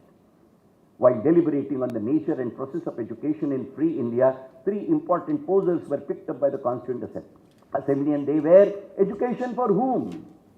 Education to what purpose? And education to what target? And believe me, ladies and gentlemen, these three purposes which were enlisted by them, and out of deliberation, the answers which came to be generated therein, read the proceedings of the Constituent Assembly, you and me will be bewildered. The answer which came to be generated by the Constituent Assembly was: education for whom? Education for all. Nobody should be denied the education. Education is an avenue which will be in a position to really go in for making a man worthy of reasonable living, and therefore education for all. But most important was education to what purpose? And the important parable became with chair with a negative sentence: education shall not be for living and livelihood. And let us realize what education you and me have been using for all these days. We have always used education for living and livelihood, wherein the targeted purpose was education not for living and livelihood, but education for life. Lifelong learning is education for life. Education for life for what reason? And the reason given was education for life for the purposes of working out honor, esteem, prestige, dignity and self-respect in the lives of weakest of the weak, poorest of the poor and remotest of the remote, so as to bring them into the mainstream of the development profile of any and every society. The purports of these education are expected to be taken note of. Is it possible in a society where the ambience and the milieu of it is non-moralistic? Is it feasible in a society where the ambience and culture of the society is non-ethical? And is it possible in a society where it is not expected to be pervaded by a set of value systems to be taken up as sacrosanct conventions to be pursued and followed up from generations to generations as a matter of open-ended continuous continuum? This is the larger question which education is expected to be answering, which is definitely reflected in the National Education Policy Document 2020. When we talk of value education, when we talk of ethical education, when we talk of moral education, what are we talking of? We are talking of inculcation, a set of human mind, human approach, human intellect, human behavior, human accommodation, human empathy, and all this blended into what is called as humanization of education.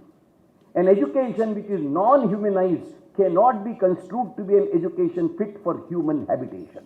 This is the core purpose incorporated in it. How are we expected to humanize education?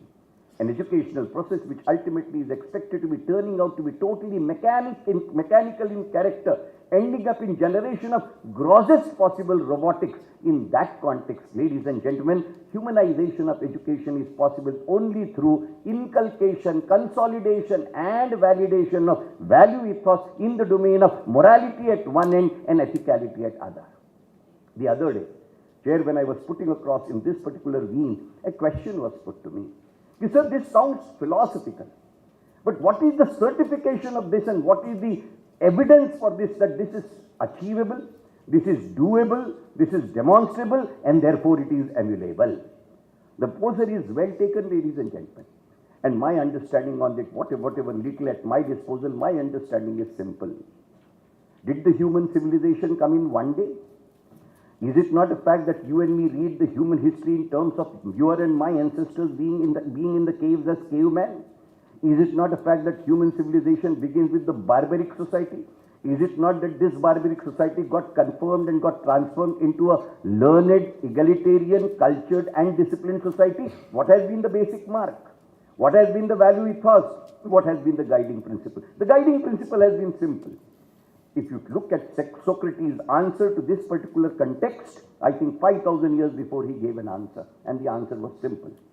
A barbaric society can be converted into a civilized and cultured society through educating the mind for the purposes of realization and actualization of only one cardinal principle, and that is In a barbaric society, the governing principle is, quote unquote, might is right, which in our popular parlance we call जिसकी लाठी उसकी भैंस. Will this govern the society to egalitarianism? Will this govern the society to its civility? Will it instill prudence in the minds and operational behavior of the human society? Then what? What is the transition? Where is ethics? Where is morality? Where is value ethos? In a single dimension, ladies and gentlemen, where it is not might which is right, but it is right which is might. This is the transformation which is created out of an avenue which is called as ethics, which is called as morality, which is called as ethicality, and which is called as value ethos. What is the weapon for the purposes of inculcation of this? And therefore Socrates said, there are two important things which are needed for this particular debate. One, moralistic debates, resulting in moral midwifing, resulting in moral teachings, resulting in moral moorings. Chair, you rightly used the word included in one of the paragraphs where moralistic moorings are talked about. They are not saying moral teachings. Moral moorings means that which is expected to be ingrained in the societal mind jointly and severally for the translatory exhibition and bringing out of the same. That is mooring. Society has to have moral moorings. And they say, in an opportunistic society, whether it is possible. Even this was a pose which was put to me in Baroda. And I gave an answer. कि आप कहते हैं कि साहब क्या moral moorings की संभावनाओं की तलाश इस अपॉर्चुनिस्टिक सोसाइटी के अंतर्गत संभव है जहां पर लालच ही सबसे बड़ा गाइडिंग फैक्टर है. मैंने बहुत थोड़ा सा उत्तर सोचा, उसी को दिया और वही आपके सामने रख रहा हूं. मेरा उत्तर उसके प्रति सिंपल था. जिंदगी में बेईमान से बेईमान आदमी जिस दिन दोष तलाशने जाता है वो बेईमान दोस्त ढूंढता है या ईमानदार दोस्त ढूंढता है. मेरी दोस्ती की तलाश के अंतर्गत जब तक मेरी निगाहें ईमानदारी की दोस्ती की तरफ लरसती और तरसती हैं, तब तक मुझे यह सोचना चाहिए कि मुझे ईमानदार दोस्त अगर मिल भी गया तो उस ईमानदार दोस्त को मेरे रूप में तो एक बेईमान दोस्त मिलेगा. इस हकीकत का एहसास ही एजुकेशन है और इस एहसास से मुक्ति ही मैन मेकिंग है. इस एहसास से बाहर निकलने का ही रास्ता जो that which is in my expectation. और इसीलिए मैं बिल्कुल पुनः उस तैत्रोपनिषद की ओर लौट करके जाना चाहता हूं जिसने इस देश के अंतर्गत मूल शिक्षा के संदर्भों का व्यावहारिक आकलन, अनुशीलन और परिशीलन व्यक्त किया है. उसके अंतर्गत ये कहा गया, तैत्रेय मुनि कहते हैं कि जो आप अपेक्षा में इंगित करते हैं या चाहते हैं, आप व्यक्तिगत तौर पर उसकी उपेक्षा स्वयं के लिए न करें. यही आदर्श शिक्षा का मॉरल इथॉस है. मैं अपेक्षा करूं कि आप मेरे लिए ईमानदार दोस्त हों और ईमानदार दोस्त के मिल जाने के बाद में ये बेईमान वेद प्रकाश अगर उसे मिलता होगा तो उससे बड़ा दुर्भाग्य उसका दूसरा नहीं, मेरा सौभाग्य उसके दुर्भाग्य का कारण बने. ये अधिकार मेरा नहीं है. इसलिए ईमानदार दोस्ती के लिए, ईमानदार दोस्त की अपेक्षा करने के लिए मुझे भी ईमानदारी की कसौटी पर खरा ईमानदार दोस्त बनना होगा. तब जाकर के दोस्ती बराबरी की होगी. This is equity in education. This is equitability in education. This is human ethos in education. This is ethicality in education. And this is morality of education. Ladies and gentlemen, they are by and large the same sides of the same coin to be viewed in the contextual realities. When it comes to medical profession, it becomes professional ethics. When it comes to research, it becomes Helsinki Declaration, and that becomes the ICMR guidelines which have been notified in this country for the purposes of carrying of the biomedical research. When it comes to social ethos, it turns out to be absolutely a social code of conduct unwritten in nature. And when it comes to international domain, in the domain of ethics, it turns out to be 2005 UNESCO Declaration in terms of its various operational clauses, and those clauses which now totally have been linked to Sustainable Development Goals. Continuation is same, thread is the same, and therefore, ladies and gentlemen, national education policy basically, if you look at in the context of these particular themes, two important things I will like to put across. A, multidisciplinary incorporation for the purposes of holistic development of man. I was really thrilled, Chair, when I was able to see that your bioethical team is not a medical bioethical team. It's not a dental bioethical team. It's not a paramedical bioethical team. It's not a pharmaceutical bioethical team. It's not an allied health bioethical team. And for that matter, I was thrilled to note it is not even a behavioral sciences bioethical team. The team is one. This is the commencement of that integration which is contemplated in the education policy, which is the mandate of the new education policy. We cannot think and we should not think in silos. Thinking in silos will be in a position to making us go in for knowing more and more about less and less. But then this less and less, if ultimately turns out to be minuscule, then the learner ultimately turns out in his operational reality into a myopic person, which cannot be the process and which cannot be the goal and target of education. It is in that context when we contemplate multidisciplinary orientation, integration of the educational silos into an integrated system. That integrated system has to be viewed with care and caution when it comes to professional education. Integration does not mean submergence of the identity. This is also an equal and ethical issue. In the larger entity, it is, and I am tempted to quote Rumi. What did Rumi say? कि आप कौन है? समष्टि और व्यष्टि का चिंतन रूमी करता हुआ 13वीं सदी का पर्शियन पोएट कहता है कि मैं समंदर की बूंद हूं, ऐसा तुम्हें लगता है। मैं समंदर की बूंद नहीं हूं, इस बूंद में पूरा समंदर है, ये मेरी सोच है। It is in that context, ladies and gentlemen, the process of education has to give us this clarity, which is possible only through the sense of humanistic morality. व्यष्टि में समष्टि है, परंतु व्यष्टि के समर्पण के बिना समष्टि की संभावना नहीं है। यही तो शंकराचार्य कहता है, अहम ब्रह्मास्मि तत्त्वम् असि। ये कहने का जो माध्यम, हाँ मैं ब्रह्म हूं, पर तू भी वही ब्रह्म है जो ब्रह्म मैं हूं। This is universalization, therefore this is integration. आप कल्पना करें, नदी का पवित्र जल अपनी उद्गम से निकलता हुआ अपनी पूरी पहचान और पवित्र की तरह देवी देवता के स्टेटस को प्राप्त कर लेने के बाद कहां जाकर के अपने आप को अर्पित कर देता है? समंदर के खारे पानी के अंतर्गत अपने आप को अर्पित कर देता है, क्योंकि नदी की व्यष्टि तब तक समष्टि नहीं बन सकती जब तक वो समंदर की गोद में जाकर उसकी बेटी का स्वरूप धारण नहीं करती। It is that contemplation again, and this is exactly what is contemplated as a sublimation which is expected to be generated out of the entire education process. It does not talk of mean transformation, it talks of sublimation. And those people like us who understand transformation of matter from one state to other, then sublimation is the highest manifestation of transformation, because in that one interim stage it withers out.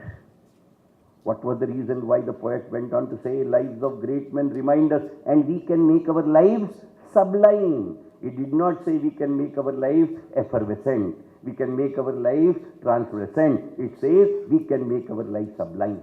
Sublimation is the process which is expected to be the hallmark of education, but then sublimation should not eke into the vitals of basic structure which is open to merger but maintaining its identity.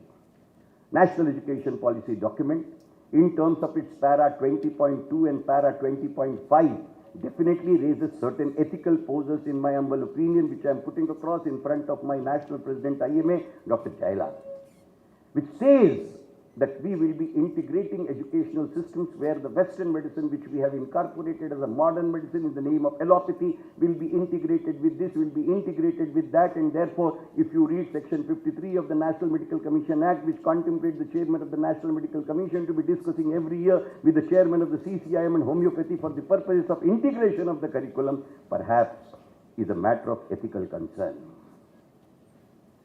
प्रश्न केवल चिलमनों को हटाने का है, दामनों को हटाने का है, व्यक्तियों की पहचानों को हटाने का नहीं है। इसलिए अगर उस संदर्भ को मैं केवल शायराना अंदाज में कहूं तो हकीकत इतनी ही होनी चाहिए कि इधर चिलमन से वो झांकें, उधर चिलमन से वो झांकें, लगा दो आग चिलमन को, न ये झांके न वो झांके। ताक झांक बंद होनी चाहिए, ताक झांक के लिए कहीं कोई जगह नहीं होनी चाहिए, पर ताक झांक को हटाने के नाम पर इश्क की दुनिया की महबूबा ही अगर हटा दी गई तो फिर सौंदर्य के अभाव के अंतर्गत जीवन विचलित होने के अलावा और कुछ नहीं होगा। इसलिए विचरण आवश्यकता है, अति आवश्यकता है, विचलन की आवश्यकता नहीं। Therefore, there is a need of caution. Identities have to be maintained. identities, segregation have to be maintained. And the imports of the examples that we derive, perhaps, we need to be very loud and clear on it, because I take even that to be an ethical issue. 1916 Indian Medical Universities Act, born out of the 1904 Education Commission report, resulting in Indian universities entitled to be conferring degrees in Western medicine as defined. See the definition in 1934 Indian Medical Council Act, contemplated by the Britishers in the House of Commons. The word was Western medicine, which has been converted into 1956 Act, generated out of Radhakrishnan Commission, along with the University Grants Commission Act 1956, Indian Medical Council Act 1956. The word from Western medicine got transferred into medicine. It can be indigenized. But to say we will Indianize modern medicine, perhaps it has to be viewed with the yardsticks of ethics. Integration is welcome in terms of what has been contemplated by WHO as alternative medicine, complementary medicine. If I want to be wanting मैं fair and lovely लग बना करके, मैं ये मान करके चलता हूँ कि Ved Prakash Mishra fair and lovely लगा करके ओपी कालरा हो जाएंगे, तो वेद प्रकाश मिश्रा ऐसे भ्रम को न पालें। ऐसे भ्रम संभव नहीं है। ओपी कालरा अपनी जगह फेयर आदमी है, मैं जयलाल का मित्र हूं, अंतर होगा। और इसकी कोई फेयर एंड लवली नहीं है। इसलिए आइडेंटिटी मेडिसिन की बरकरार रखते हुए कॉम्प्लीमेंट्री और ऑल्टरनेटिव प्रपोजिशंस का डेवलपमेंट, चाइना का मॉडल हमारे सामने है, WHO की व्याख्या हमारे सामने है। इसे national education policy chair in terms of para 20.2 and in terms of para 20.5 कहीं न कहीं मॉडर्न मेडिसिन के लिए एथिकल प्रश्न खड़े करती है। और उन प्रश्नों का उत्तरदायित्व निश्चित तौर पर हमारा और आपका है। और ऐसे सेमिनार और सिंपोजियम के अंतर्गत जब हम चर्चा करते हैं कि हम सारे एंगल्स के अंतर्गत पॉजिटिविटी की तलाश कर रहे हैं, तो कुछ खतरे भी उसके अंतर्गत अंतर्निहित हैं। उन खतरों का भी आकलन हमको कर लेना अनिवार्य है। इस पर विशद चर्चा हुई है। IMA के माध्यम से मेरी अध्यक्षता में एक स्टडी ग्रुप बना है। हमने डिटेल्ड कॉम्प्रिहेंसिव 117 पन्नों का रिपोर्ट दिया हुआ है, भारत सरकार को वो समर्पित हुआ है। वो अलग अलग बात है, उस चीज का जिक्र मैं यहाँ नहीं करना चाहता। But there are certain poses which are fundamental in nature, which are fundamental in character, even they will raise ethical concerns. Integration does not mean blurring of the identities. Interdisciplinary approach के तमाम integration के बाद में आप सोच करके देखें, degree की कोर फैकल्टी और डिग्री का कोर नॉमेनक्लेचर आपको रखना पड़ेगा। Electives will determine the broadening of the academic curriculum, but it will always be an add-on to the core curriculum, and the conferment of the degree will be on to the basis of the core curricular nature of the subject and specialization. And then, although the fact of the ipso factum is, yes, electives are basically meant for horizontal spread, to create a creative learner through a recreative approach. That is what the classical approach is. It has to be viewed, it has to be worked out in terms of care and caution. Right now, it will be too premature for us to come to any conclusion, because the action policy document on the national education policy, which is supposed to be brought out by Government of India, has not yet been brought out. There are study groups which are working on it, and we can definitely look up to, but it should be expected and we should recommend that before these working documents are put into operation, they should be put into public domain for taking public opinion and consideration thereon, so that they become a public opined document for the purposes of operational implementation. Of course, in a limited time, I can't be dealing with everything which is in my mind, but I'm really thankful to SGT University for taking up this initiative, and more so to my learned brother and chairman, Dr. O.P. Kalra, for a bit deviating from the hitherto traditional format in which we have been dealing bioethics under the able tutelage, I don't say guidance. In Russell's case, he does not guide anybody.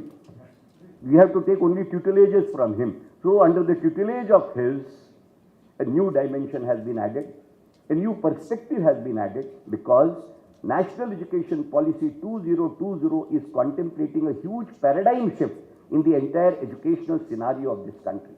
There are definitely quite many substantial good focal points on it, but then operationally, when we will be putting them into operation, we will have to take care that we do not encroach upon the established identities of the educational systems, which are not your and my creation. The classical example You and me in the pharmacology have always been taught about the increasing incorporation resulting in higher concentrations, resulting in higher potency.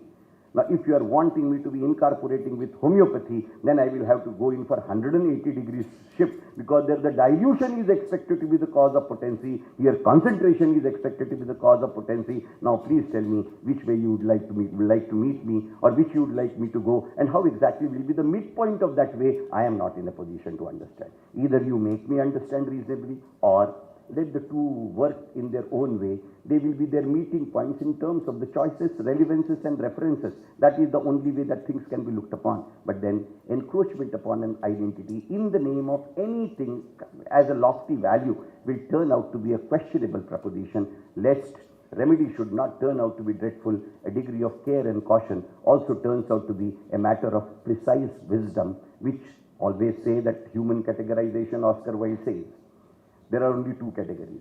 Now I am wanting to put an argument in my favor. Hitherto, the argument was in favor of Dr. 𝐔𝐍𝐄𝐒 and Dr. 𝐶𝐿𝐲. Otherwise, there is no black and white. There is no fair and black. Only two categories categorization is possible, and that is wise or otherwise. So we should prove wise on national education policy 2020 for anything and everything, including professional education, and not otherwise thereon. Thank you very much, Chair, for giving me this opportunity of putting it across. Thankful to you, and thanks to everybody for patiently listening.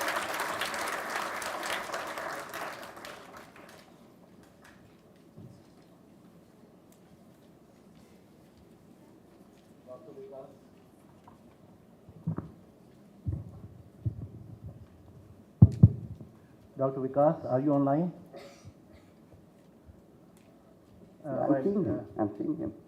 Dr. Vikas Dhawan? Okay, by the time he joins, and I request my students, teachers to give their own thoughts, any questions, clarifications. Till the time that you make up your mind, I'll just, in order to continue the discussion, my friend Dr. 𝐼𝐬𝐵𝐻𝐻 𝐺𝐻𝐻, you would be knowing, once mentioned, okay, volume थोड़ा बढ़ाइए.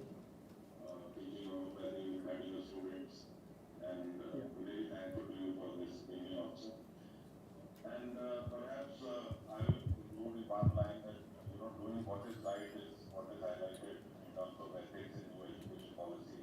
If we are able to imbibe things whereby we can teach our students to know actually what they do, what they have done in the past, or what they are doing in the future. If it is right, they need to go ahead and need to have a focus approach over that. So ethics is something which is highly debatable from different perspectives, because for one the glass is full and for one the glass is empty.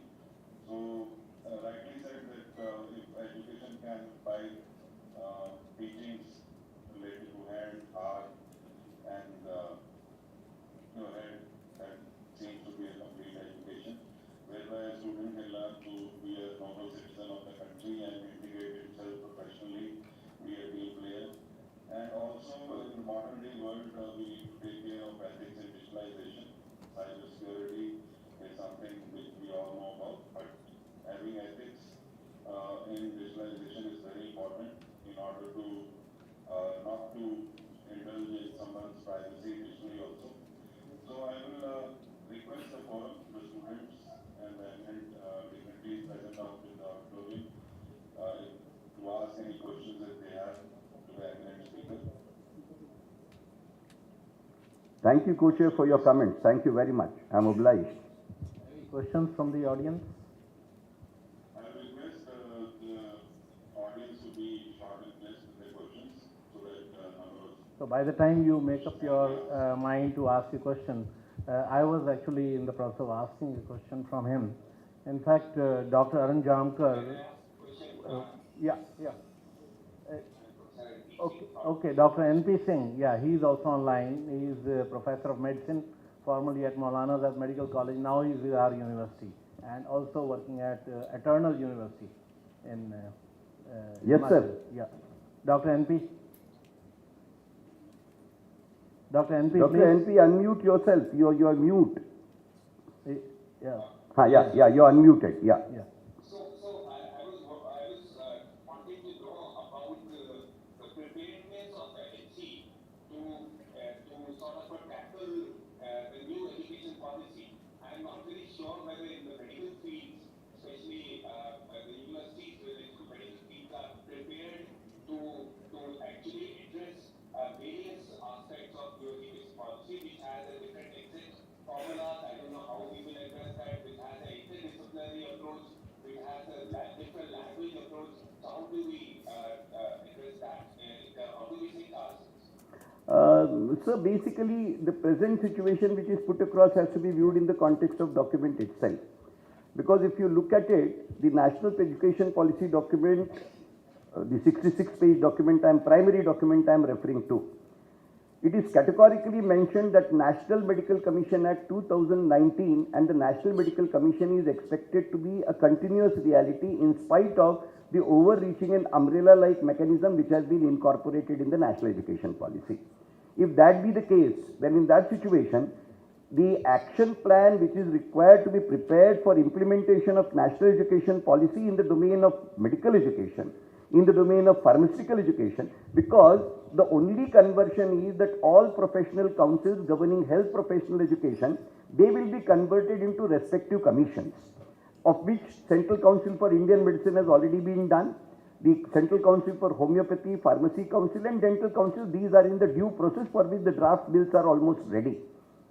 Now, if these commissions are expected to be vested with the authorities for their respective professional education, then implementation and action plan of the respective health professional policies out of the National Education Policy is the onus and responsibility of respective commissions and not the primary body which has been created by the Ministry of Education for the purposes of operationalization of the National Education Policy. Of course, there is a study group which is already working on the integration part that has been worked out, but I am still not very sure as to whether the responsibility and onus to the respective commissions on this count has been vested by the Government of India for crystallizing the action plan. But the document is very clear. Medical education will not be under the purview of the apical overreaching authority which is going to be created out of the National Education Policy document, and what is applicable to NMC and medical education will be tantamount applicable to dental education and other health professional education streams, and therefore in my understanding the streams which have been allocated that way statutorily, they will be required to ready their own action plans, but in the context of key points of the national policy document. Yeah. Thank you, Dr. Mishra. Anybody? Yeah. One.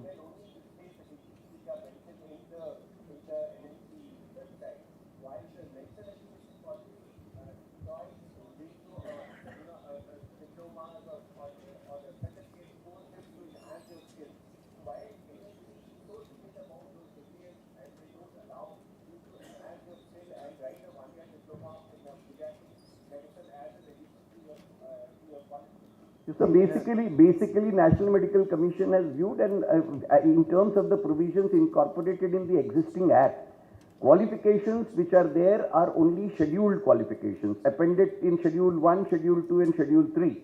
Rest, anything and everything amounts to academic distinctions. Sir, until and unless the required amendment is made to the NMC Act, the Act per se provides for qualifications as defined in Section 2 of the definition as scheduled qualifications. And scheduled qualifications cannot incorporate academic distinctions, sir, in as much as that even a doctoral degree in the Faculty of Medical Sciences today is not a scheduled qualification. So you can understand the limitation of the provisions of the present Act. Therefore, if these are to be incorporated, then in the context of National Education Policy, even amendments will be needed in the National Medical Commission Act and corresponding amendments to the Act which will be governing the respective health professional commissions. So as such, we can say that as far as the National Education Policy is concerned and the various medical courses are concerned, they are relatively exempted. They are relatively exempted from the provisions of National Education Policy. I will not use the word chair exempted, but they will be required to be planning from their side, and then it will be pulled up. Today, the committees and the working groups which are working, they are not working for medical education, they are not working for dental education or health professional education, any one of them. Because the Act itself provides, the document itself provides for that NMC will be protected. Therefore, the regulatory frame of the medical education will be with the National Medical Commission. NMC Act is not going to be repealed like the UGC Act in the context of national education secondly, policy. one more thing about as far as integration of medical stream with the other sister branches or allied or Ayurveda homeopathy is concerned. Here they say that one should have basic understanding of the other stream. They don't say that we should be knowing as much as the person belonging to the Ayurveda or homeopathy stream is supposed to know. Some basic understanding. So I personally feel that if a person from the allopathic stream has to be exposed to just a chapter or so, just to know what is happening, because many patients who come to us for treatment, they may have already got treatment from the Ayurvedic or homeopathic stream for several years. But when he comes to us, we should know that what kind of treatment he may be taking. Not that we are going to practice that. But what is alarming is that I read in the newspaper some time back, few days back, that one of the states has already given permission for cross-packing. So this is something which is actually being done without too much of national debate. So Dr. Jayalal has an onerous job for the next several weeks to months. That is his area of indulgence, and we will not encroach upon that. And secondly, I must say that it has been wonderful listening to Professor Ved Mishra last half an hour or so. It was really, we got sublimed into the next orbit. Thank you. And very captivating, and we were all really, and yeah.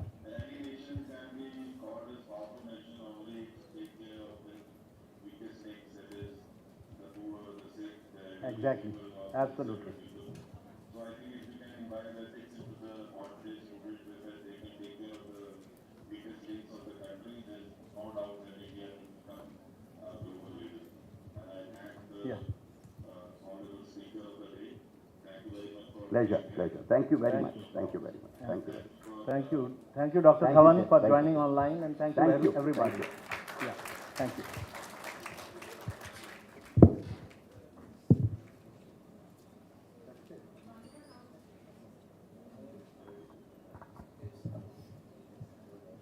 We request our Honorable Chairperson, sir, to kindly felicitate our Honorable Guest Speaker with a certificate of appreciation. Let's have a huge round of applause.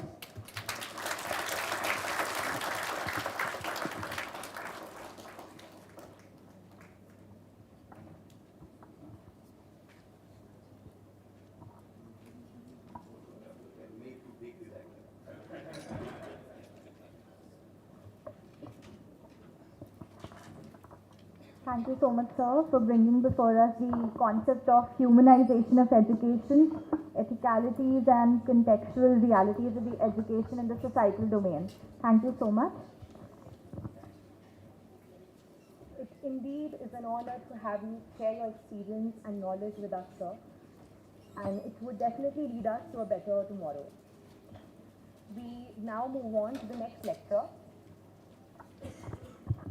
We will shortly begin with our next lecture.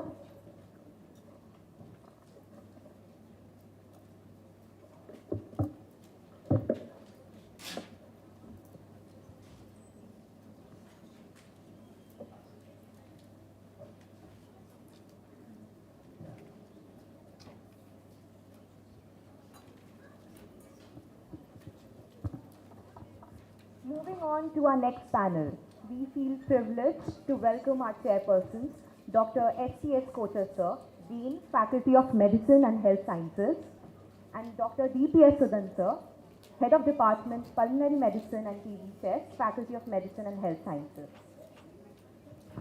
We take the honor to welcome our guest speaker, Dr. J.A. Jayalal sir, National Coordinator IMA, International Chair in Bioethics, MS, FRCS, FICS, FACS, National President IMA 2021, Professor and Head of Department, Surgery, 𝐔𝐍𝐄𝐒. Sir is also the Vice President of the Commonwealth Medical Association. Today, Sir will be addressing the gathering on the topic, the ethical realities of health practice in post-COVID scenario. May we welcome you on the dais, sir. Professor Dr. Jailal has already been introduced, but I like to add 2-3 points. That he is a fellow of laparoscopic surgeons and FRCS also. He has got so much of interest in laparoscopic surgery that it emailed his lab surgeon at yahoo.com. The COVID pandemic had hit the entire world as a medical emergency. It posed a lot of challenges in the management of the disease. The disease was new for us, for the entire world, and really we did not know how to manage. Plethora of drugs were tried, some effective, some not effective. There was a lot of hype initially about plasma therapy, remdesivir, ivermectin, which are subsequently withdrawn. The vaccine was developed on a fast track, and within few months we had thousands of publications. So there were a lot of ethical issues involved, that the research was proper or not. And now we have entered a post-COVID scenario. There are certain changes in the health practices. Dr. Jailal will highlight on the ethical realities in the changes in the health practice in the post-COVID scenario. Dr. Jailal, sir. Thank you very much, Chairperson, and distinguished leaders of this great university. Professor Kalra, the fifth Veda of our medical education, Professor Dr. Ved Prakash Mishra ji, the great legendary leader of bioethics, Professor Russell, and distinguished other colleagues. I'm extremely happy to be here, and that brings the greetings from Indian Medical Association. The one word, Russellization, the bioethics concept that has almost not openly seen or started in India, but Professor Russell is one who has been initiated this, moving across the country. So we all are indebted to his service. I am very happy because 29/2/2019 was the last date he was in India when we were having a program in Kanyakumari, and again 31/7/2022 he landed in Chennai. I had the opportunity to meet him. So in between he was in Australia, but still he was guiding us a lot, and we thank you for his wonderful opportunity. So I am extremely happy to now talk to you on ethical realities of the health practice in post-COVID, the COVID status, the pandemic, the lessons we have learned from the pandemic, the synchronization between the communicable and non-communicable diseases, the healthcare dynamics of the post-COVID era, and what are the changes, what are the way we are going to look into that, and the issues which are related to the post-COVID, and all this we will be able to see in a very short time. And today, the COVID is still alive. It is still affecting the people. Even today, we have 15,000 of our people were affected with the COVID. So we are not far from COVID, though we are becoming a pandemic to endemic state.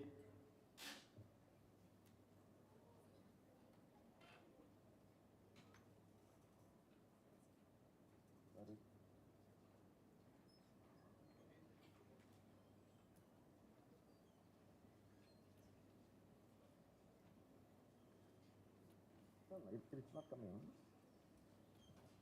Some disconnection.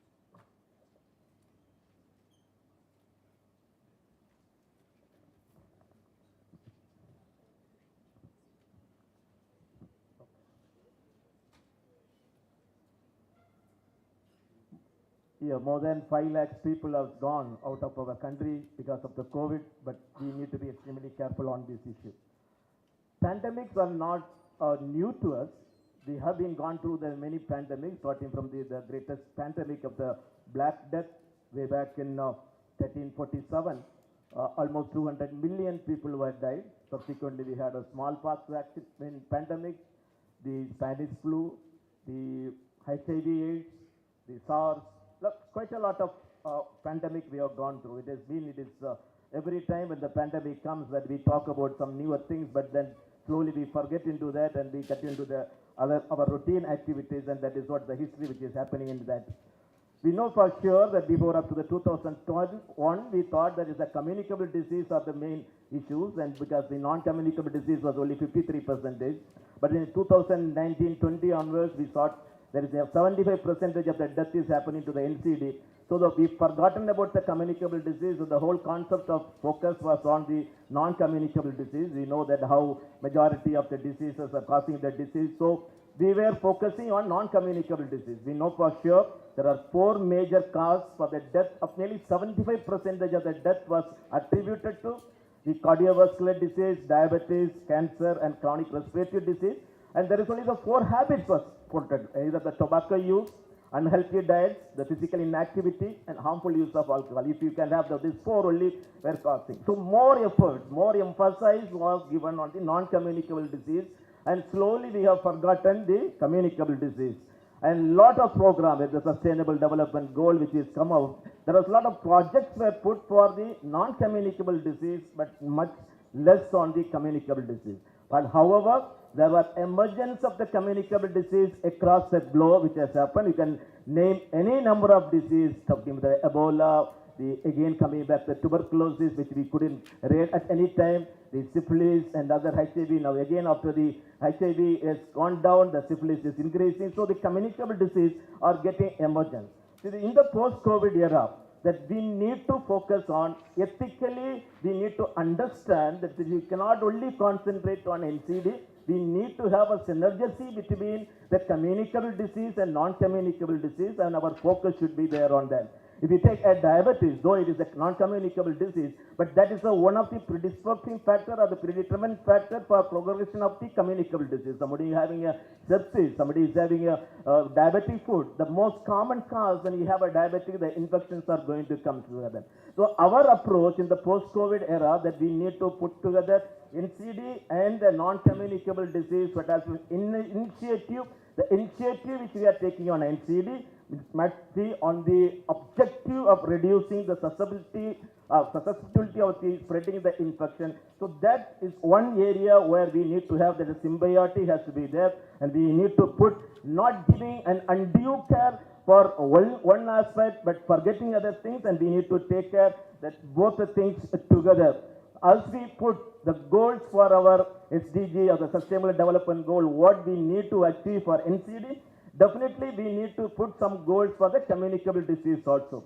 The first and foremost thing is in universal access for the immunization, but we know for sure that it is not happening in the globe. And if you take at least half of the world, people do not have the access to essentials of the immunization today. If you take African countries, 1 in 5 children is not able to get the needed immunization. Though we have the knowledge, we have the drug, it is not been available to the entire globe as that. And we are still sticking on to that concept of the moral nationalism.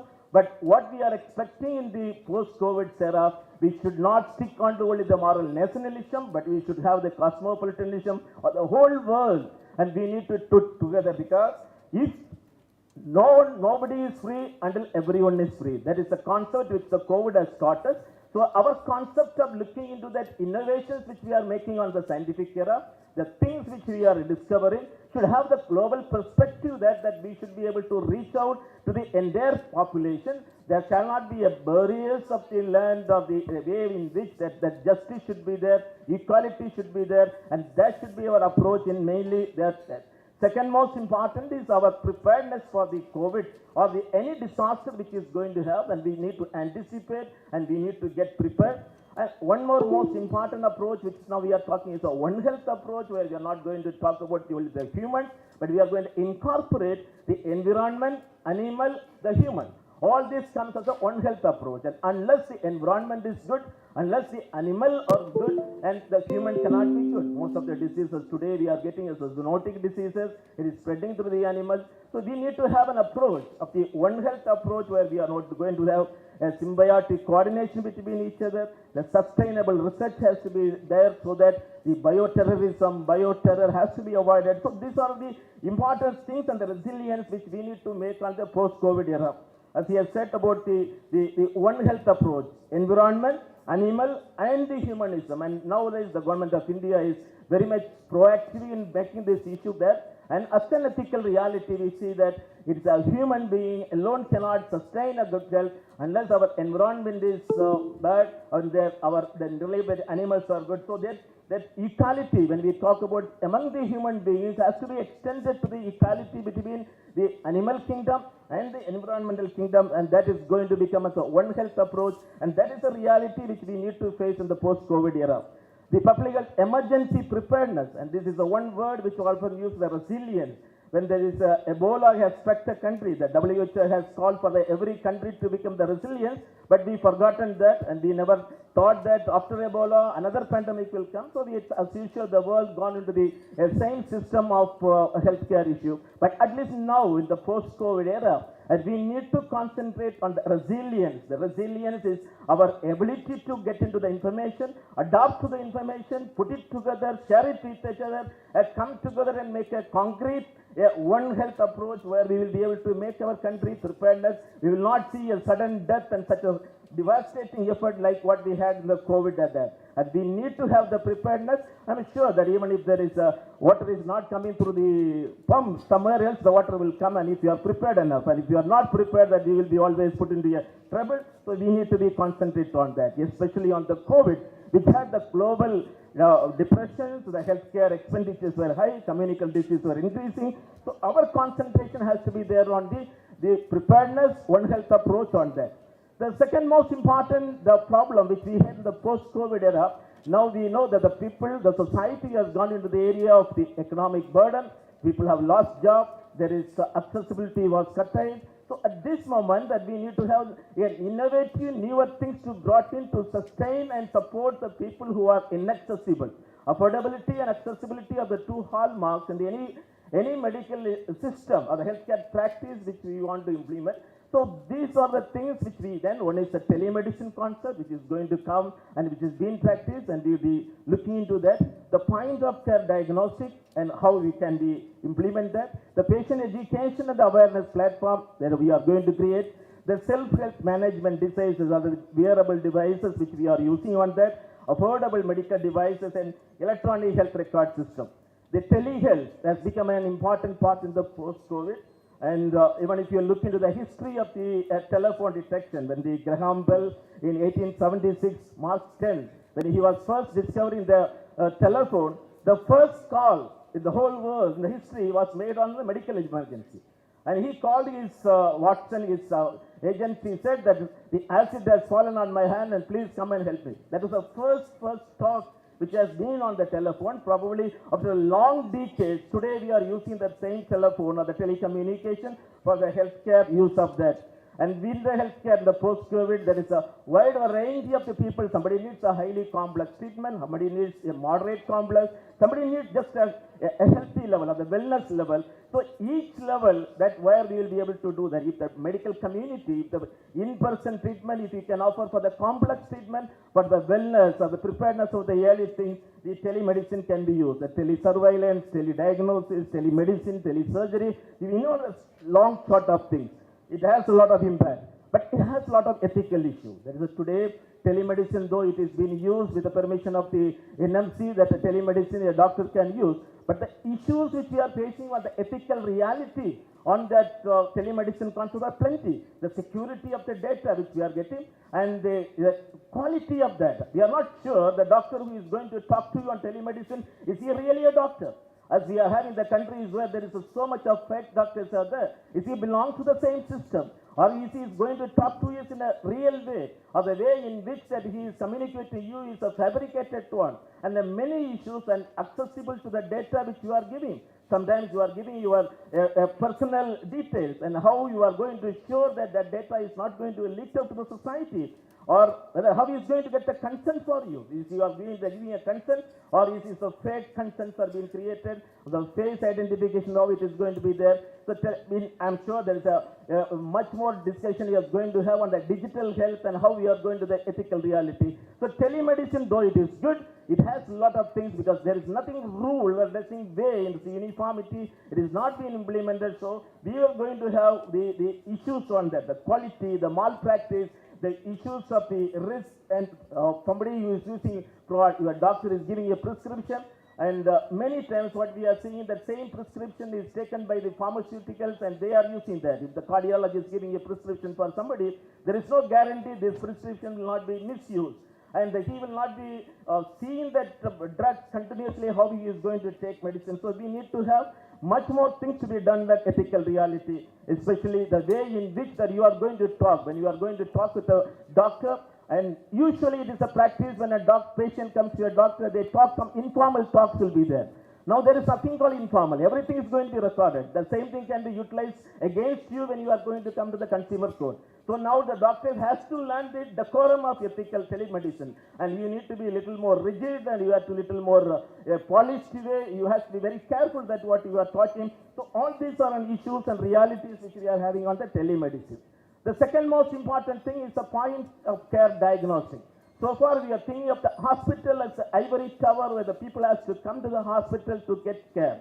At the post-COVID era, we need to understand with various issues, probably the age of the population is increasing, the community with which the aged people are there is increasing, the poverty of the people is high, they will not be able to travel a lot, and we need to go to them.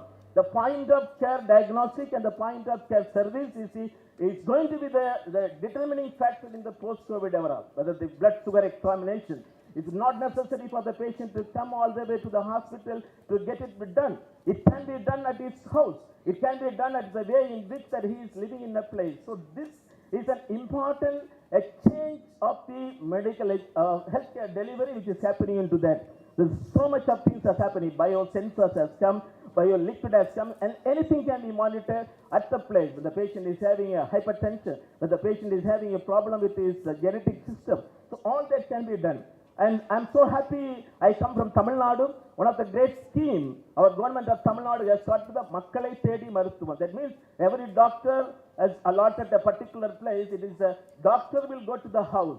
It is not that patient will come to the hospital. The doctor will go to the doctor. That may not be a clear doctor or the healthcare team will be visiting the people. And this is the one area where we are focusing that it is instead of people coming to the hospital, the doctor, the preventive step, we are going to there, and a lot of things are happening with that thing.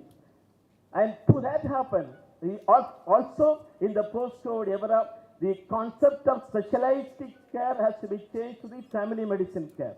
The one area where Indian Medical Association is constantly putting as an ethical reality, because now the people with the disease are seen as a sectorial approach, the right hand, left hand, right nose. But we need to have the family medicine concept of a culture where the patient is going to be seen as a holistic way from the birth to womb, womb to tomb, from the irrespective of the age, irrespective of the way, if the cost-oriented, cost-enabled, the treatment has to be there. The family medicine concept is the one area where a point of care diagnostic and also the family medicine concept. You may be a specialist, you may be a super specialist, but when the patient comes to you, please don't look at your eyes only or look at the heart only. You have to see the patient as a whole. Many times we have seen that the patient comes to the diabetic foot with a totally gangrenous diabetic foot, but he must have been taking the diabetic medicine from the physician for a long time. He will be only taking his heart, but he will be forgotten to look at his foot many times to look into that. This concept of the family medicine culture, the inclusive approach in the healthcare has to be taught as an ethical reality. If otherwise we are making the beneficence for the patient is not happening. It is a beneficence for the doctor. We are only putting on the particular system or a particular organ as a human being and taking treatment. So that should be changed in the totalitarian way that we need to look into that. The third variety in the post-COVID era is the health spending. And India is one country, it is very painful to see much more worse than the Pakistan. Even the Pakistan, the people spending from their pocket for healthcare is much better than India. India is much lower and the people spending more from their pocket because there is no insurance system. The universal coverage is not there. So out of the pocket spending is been increasing. So that again pushing the people into the poverty line. In the post-COVID era, we need to talk about this and the universal health access has to be there. And improving the primary health or improving the universal health access is a priority concern on that. And again for this to happen, that it is mandatory that we need to bring right to health as a fundamental right. As far as life, we say the right to life is there, but the right to health and healthy living, and then it will put on the responsibility of the government to put the care for you to your life. Now the right to education has become a reality in the parliament. Equally that it is a demand that which we are making for a long time, that right to health should become a reality. When the right to health is being implemented, I am sure the universal health coverage will come. And India is one country where the insurance and universal health is still a problem. We often say when we talk about the universal health coverage, we say we have an 𝐼𝐬𝐫𝐾𝐬𝐬 scheme. Yes, it is a good scheme. It is a good thing to have a lot of people. But even otherwise, a person comes to the government hospital, it is free. Now what we do in 𝐼𝐬𝐫𝐾𝐬𝐬, we come to the government hospital, the government is giving the money to the government hospital, they gave that we are giving 5 lakhs to the patient. The same 5 lakhs, if they put into the improving the public health or the improving the primary health care in a much better way, that the utilization by the general public and utilization for the entire people will be much good. So we are proposing that 𝐼𝐬𝐫𝐾𝐬𝐬, in concept it is good, but the concept should be made that everyone is going to get the benefit on that. I'm not going into the details of the electronic health record, and to see that, and the government of India is trying their level best to bring that electronic health system, the data, the investigation, your history, which you are making it one particular place, even if you are traveling to another area, definitely you will have a comprehensive value of putting the data together. So that is going to be another reality which we have there. The fifth reality which we are going to have is the patient awareness apps. Today that all of us have a smartphone and everybody is having an app. The health education apps are becoming into that, and you can get into anything. And you have, in the era of COVID, we had a lot of lot of schemes and lot of apps were there, and that is also a reality which we need to use. But the problem with that app, when they are giving education, and we are now overflowing with the information, most of the time we are not sure that whether this information is true. The fake news, the fake information, the fake data are coming and spreading through the social media. So there we need to be extremely cautious. If you are not even knowing something, it is good. So suppose you are getting the fake news and you are getting the frightening the people, and it is many times it is getting into the problematic, and the community is getting into the problem. So we need to have some issues and some way where we will be able to control an ethical way on the news, even the apps which are coming for the health education of public health awareness. It needs to be streamlined. Ethical principles has to be adopted to that. And another important is the self-help management equipment. And I could see that almost every one of us will have the wearable watch where we know how many steps are being counted, how many our pulse rate is being counted, and many issues now coming. Artificial intelligence and the intelligence on the system of the wearable devices are coming into that. And again, in this, that we need to be extremely conscious. Are we going to be, someone is going to monitor us? Are we as a slaves of becoming the wearable devices? Are we always under the watch? Somebody is looking at us, how many steps this fellow is walking, and what he is eating, what calorie he is eating. So much health consciously under the influence of somebody we are doing, or it is a self-awareness and self-interest we are doing, that we need to do that. But respecting the human right, individual's right, whether even as a disabled man, you are going to put a device to control him, are you going to the autonomy of the patient is being respected, or is it only intended to the beneficent of the patient, or it is interested for the beneficent of the people who has to take care, and we need to decide. And these are the data, in the data ethics in the healthcare. I'm sure Professor 𝐶𝐿 is going to talk to on the digital health data issue, and I'm not going to the details of that and the data of that. And another dimension in the post-COVID is a long COVID. Today we had a series of infections which we had in the people died with the COVID, people had a lot of difficulty, but unfortunately there is quite a lot of people, nearly 40% of the people who had the COVID is having the post-COVID symptoms, or we have a long COVID symptom.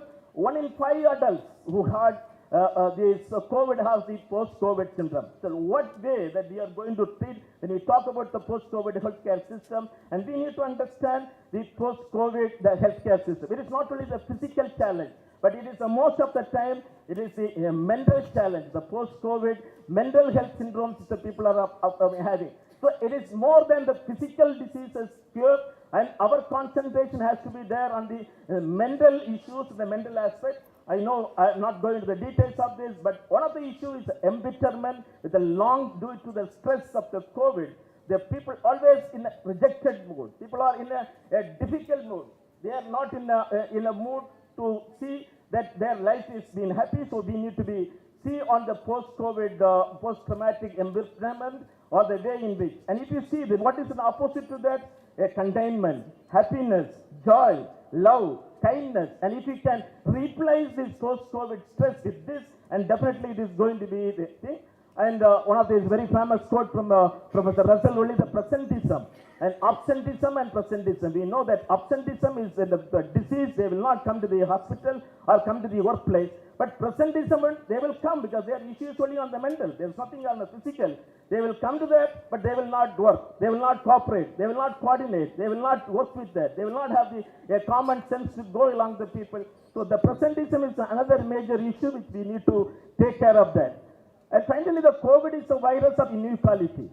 If at all we talk about inequality, the most important thing is that COVID, it has got a greater inequality in the entire country. It's called as otherwise, it is known as inequality virus. If you see, it took just 9 months for the fortuners, the top 1,000 billionaires to get back into their fortune within 9 months. You will see or aeroplanes, you take any Indigo or that, we were flying with a 3,000, now it has become a 10,000, and their fortune they have earned a lot. But still quite a lot of poor people are not able to get back to the normalcy of the life. The women are suffering more. So this inequality virus, the most important responsibility to bring back the equality in the post-COVID thing. And most importantly, in the post-COVID era, the problem with the country is the healthcare spending. Though we say that the post-COVID, which has realized that health is a fundamental thing, and the health of the country depends upon the health of the professionals and the health of the infrastructure which we are making. Unfortunately, even after that, in the healthcare spending for the health budget allocation, the 2022-23 budget allocation which has come, the nearly 87% drops than what the fund was allocated in the previous year. Though we know that the health is important thing, the fund allocation, the justice is not done for the fund allocation for the healthcare. So that again is becoming a major problem for us. And another important thing is the infrastructural impedance. We know in the previous years, and when every medical college used to have an infectious ward, but that has been all now changed to the super specialty ward. And when we don't have an infectious disease ward, that has resulted in the shortage of the beds, and the patients come for the COVID disease. So we need to create the infrastructure, and most importantly, the manpower shortage. The people who are in the healthcare is feeling extremely tired. That 1 in 4 of the health worker is saying he is stressed out, and many of the jobs which is there in the healthcare has become a temporary, and there is no permanent position for the nursing position. So there is a problem in the manpower. As a third, it is not only the quantity, but also the quantity and the quality of the doctor. Whether it is a medical education, the people are going to come out, it's also getting into a lot of problem. The violence is happening on the doctors extremely. So in all these things that we need to have a hope of ethical challenge, is education system to be modified. Thanks to Professor 𝐔𝐍𝐄𝐒 𝐬𝐵 at COM module has been brought in, the communication and the ethics has brought into the education. Competency-based medical education has come, and we do hope the people who are going to come as an Indian medical graduate in the few days, few years after, and will have the competency enough to face this difficult situation. And that is one of the greatest ethical benevolence which has been created in the history of the medical education is the competency-based medical education. And the credit goes to Dr. 𝐵 for the penning down of that entire system and creating that it is implemented that.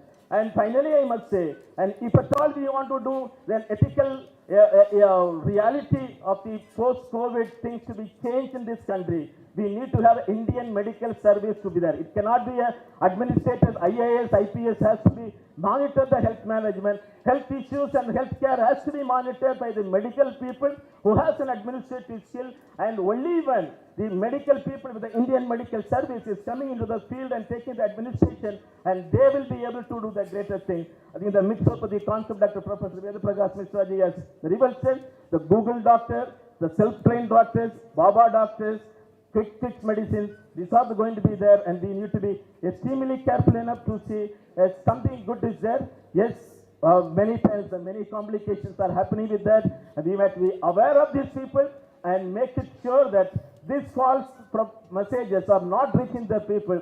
And he's saying just by doing this you can cure thyroid problem. And this is a very famous video which is going that you do yoga, you will not get a thyroid cancer. Then it's true. But nobody can say that who is going to get the cancer or who is not going to get the cancer. So we need to be cautious on that. And it is true that we are going to have a greater healthcare that advancements are going to be there in the post-COVID era. We need to be cautious about the needs of the common people, needs of the people who are in a difficult situation, needs of the people who are in an oppressed situation. The people should have the equality, the people should get the benevolence of the advancements which is happening into that. The people should get all the newer things and the newer education or the newer development which is happening shall not harm the people. It should bring happiness and joy to the people. And then we will be able to have a happy country. Post-COVID, it is a challenging period. I am sure with a dedicated healthcare professional and modern healthcare professional, definitely we will be bring happiness back to the society, happiness back to the community, happiness back to the country in which we are living. And with that we will be able to ensure that everyone in this country is equal. The health of every people of this country is able to get a good health at an appropriate time, an appropriate way. And the health which we are offering shall be affordable, accessible and quality oriented, and with that the people will be able to get a better country. So it is the aim and dream of every one of us that tomorrow shall be a better day, and tomorrow's world shall be a better way, that every one of us will be able to do comfortably and with altruism, support with each other and sustainability, we will be able to do that. And I'm sure this conference and this event will stimulate us to think in that line and provide something good to the society in the days to come. Thank you very much for your patience. Thank you so much, sir, for enlightening us with the concept and culture of reincarnation of family medicine and ethical aspects of telemedicine. It's indeed an honor to have you share your knowledge and experience with us. We now request our Honorable Chairperson, Dr. S.C.S. Kochhar, sir. Yes, sir. So for the audience, any question, any comments?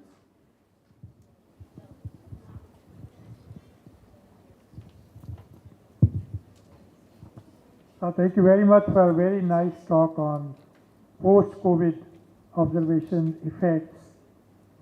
One thing which probably has not been talked about, and we generally don't prefer to talk, that is about ourselves. Yes, we lost a lot of reputation during COVID, which was not partly because of fault of the doctors, be it number of beds were less, number of people were less, nurses were not available, medicine was not available, but some of us also brought a very bad name to the profession. Like in many hospitals, patients being hospitalized on money. For a person bed is not available, but you pay, then bed is available. So that brought much bad name to the doctors who did this. Also we have friends who, in spite of medicine being available, not being given to A, B, C, D, it is on his whims whom to give that medicine. So that also brought lot of disrepute to the doctors. This is observation out of the COVID period, which now those people who suffered on these accounts, they are now bringing lot of bad name to the whole society and to the doctors. Thank you. Absolutely true, sir. Thank you, Dr. Jalal, for giving such a nice talk. For the audience is privileged to have his few words, good words about COVID. And thank you, Dr. Singla, for giving your observations about this bad name to your doctors. Thank you. Thank you, sir. May I now request our Honorable Chairperson, sir, to kindly felicitate our Honorable guest speaker with the certificate of appreciation.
I request everybody to kindly be seated.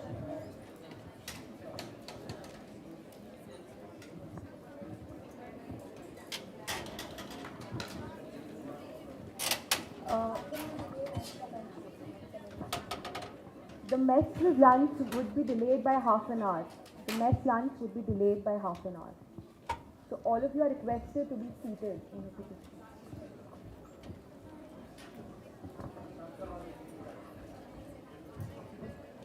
Moving on to our next panel, we now grab the opportunity to welcome our chairperson, Professor Dr. Vinod Sharma sir, Pro Vice Chancellor Admin, SGT University, and Dr. N.P. Singh sir, Advisor, Research, SGT University, who has joined us online. We request you to kindly welcome our guest speaker for today, sir. We feel privileged to welcome our guest speaker, Dr. S. Geeta Lakshmi ma'am. She is currently serving as the Vice Chancellor, Dr. MGR Education and Research Institute, Deemed University, Chennai. Ma'am holds the position of the Head Faculty Development Indian Program of the UNESCO Bioethics Programs HIFA and has various credits to her. May we welcome you, ma'am.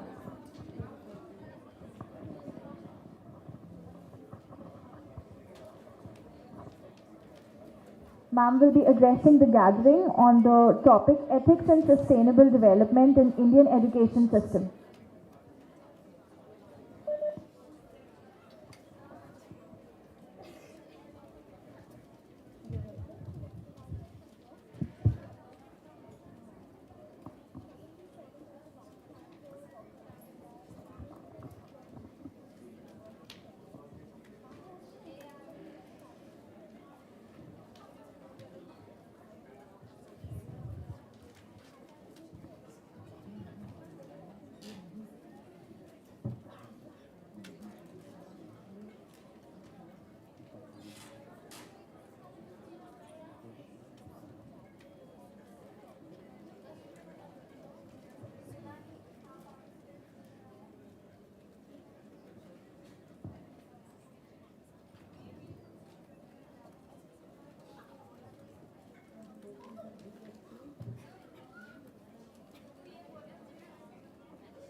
Yeah.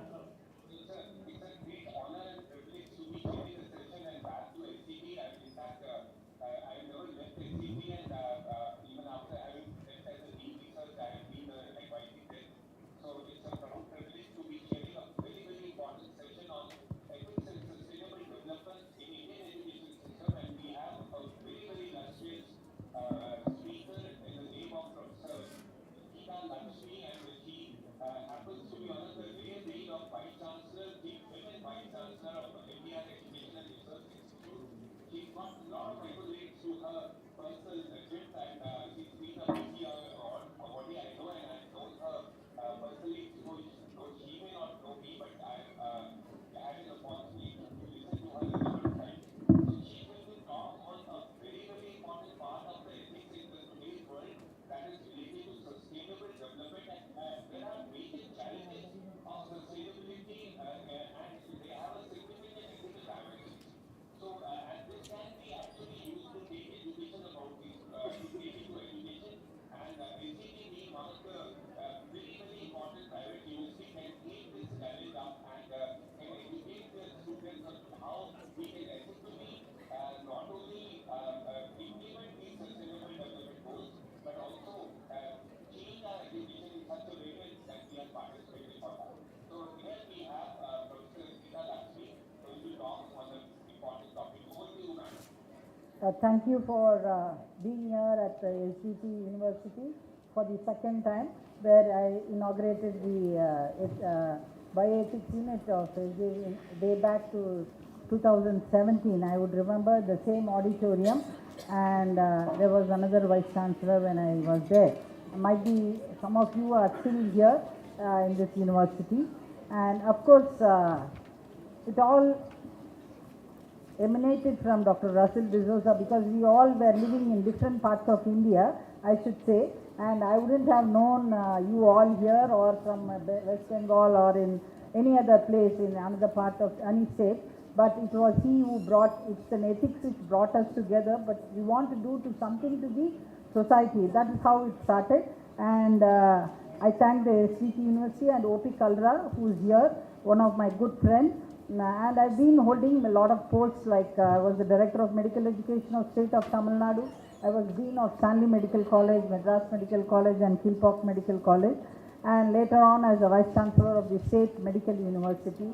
It's called Dr. 𝐿.J.R. Tamil Nadu Dr. 𝐿.J.R. University. And right now as a Vice Chancellor in the same name, Dr. 𝐿.J.R. University, which is Educational Research Institute, catering to as like the SGT University. It caters very from engineering to water. What you have been here, I have been. But since it's an health science university, I am the Vice Chancellor there.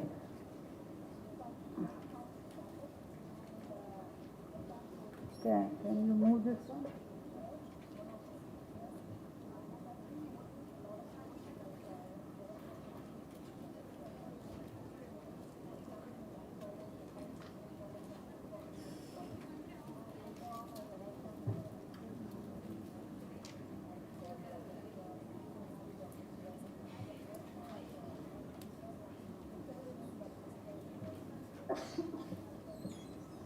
So here's the trouble always, just take my paper there. I have a printout of it. Okay, so I always keep a printout in case like electricity or something fails. I just move ahead with my points.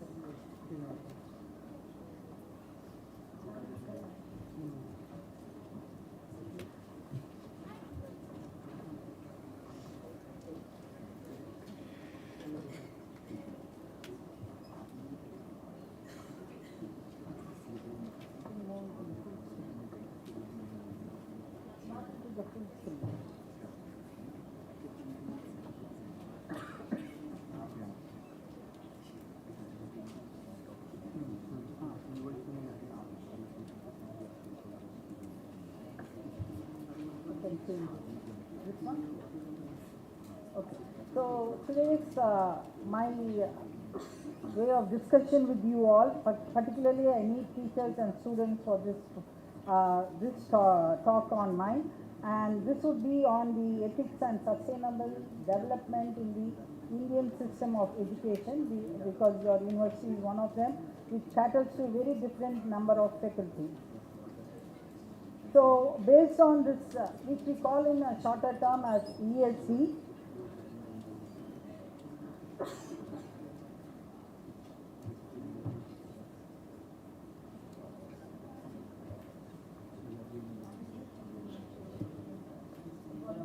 so it's called ethics in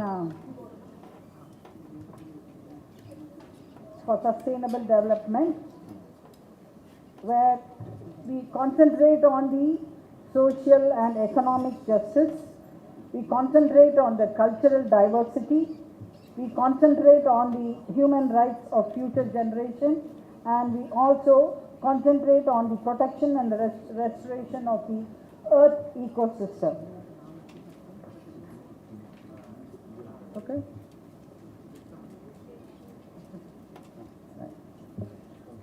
So it's based on the understanding of the UNESCO definition on for social and economic justice, cultural diversity, human rights of future generation, and the protection and restoration of Earth's ecosystem.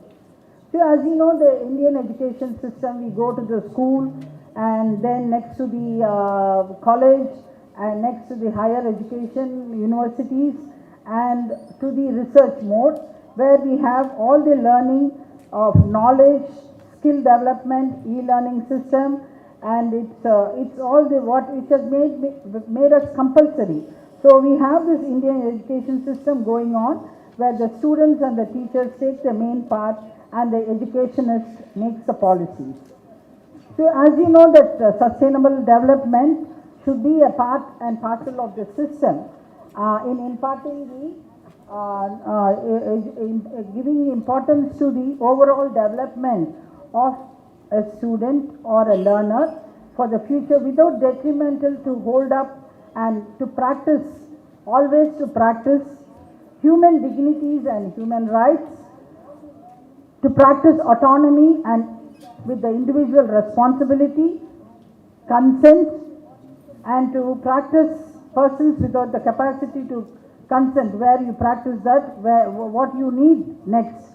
Then respect to human vulnerability and personal integrity, practice non-discrimination and non-stigmatization, respect to cultural diversity and pluralism, and have solidarity and cooperation, have social responsibility and health, and sharing of all the benefits with all around us, whether living or non-living, and protecting the future generation. The main idea is to protect the future generation. You are the future generation who have to go further, because we may not live, and it is you who have to take it up for the future generation.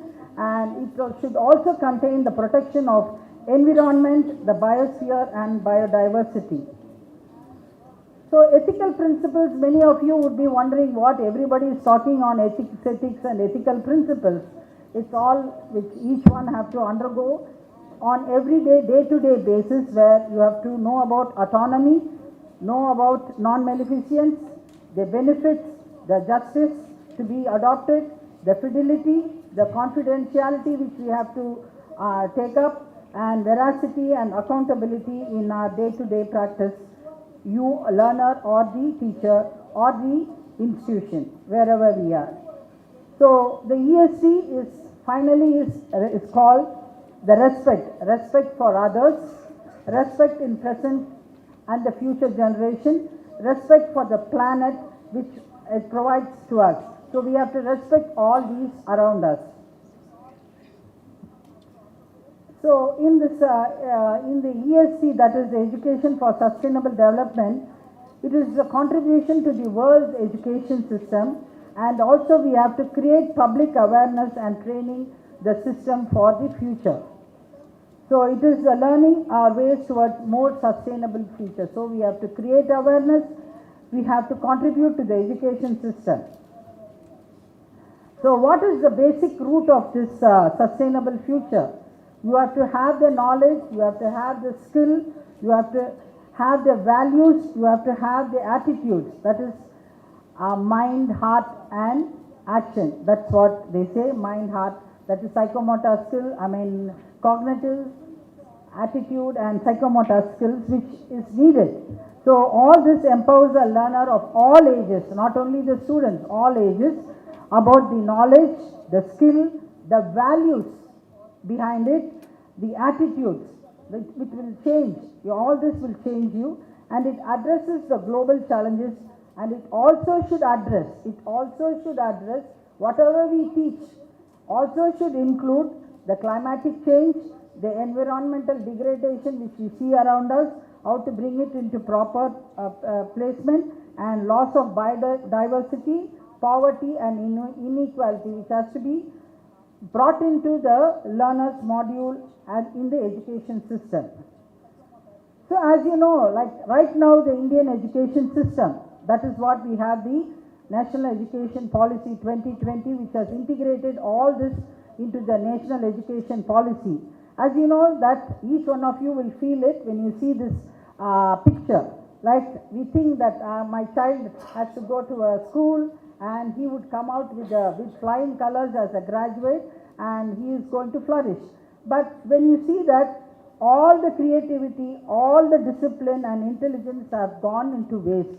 So this is what we have to build up for the future generation to have the sustainable development. So the needs of ethics in sustainable development is that today education system does not sufficiently prepare learners to contribute the sustainable development. So these are the new words which you will be hearing, but already it is there, but it has to be practiced, and the themes like climatic change or biodiversity need to be integrated into the teaching and learning modules.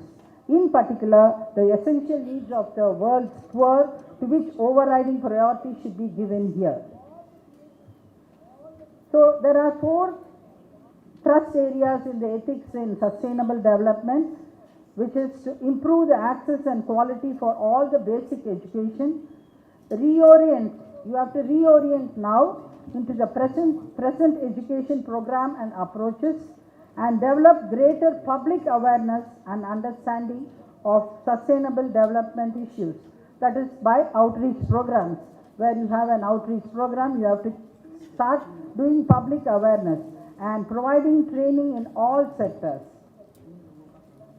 So now you will see video.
What to buy and what not to buy.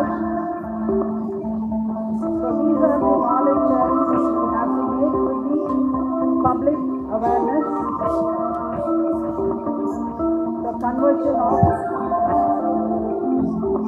into the nature like wind energy, solar energy, so that by the end of 2030 we establish sustainable development with the association of students, education, culture, institutions, companies, municipalities. So we have to work together as a team so that we have a very good ecosystem in our neighborhood.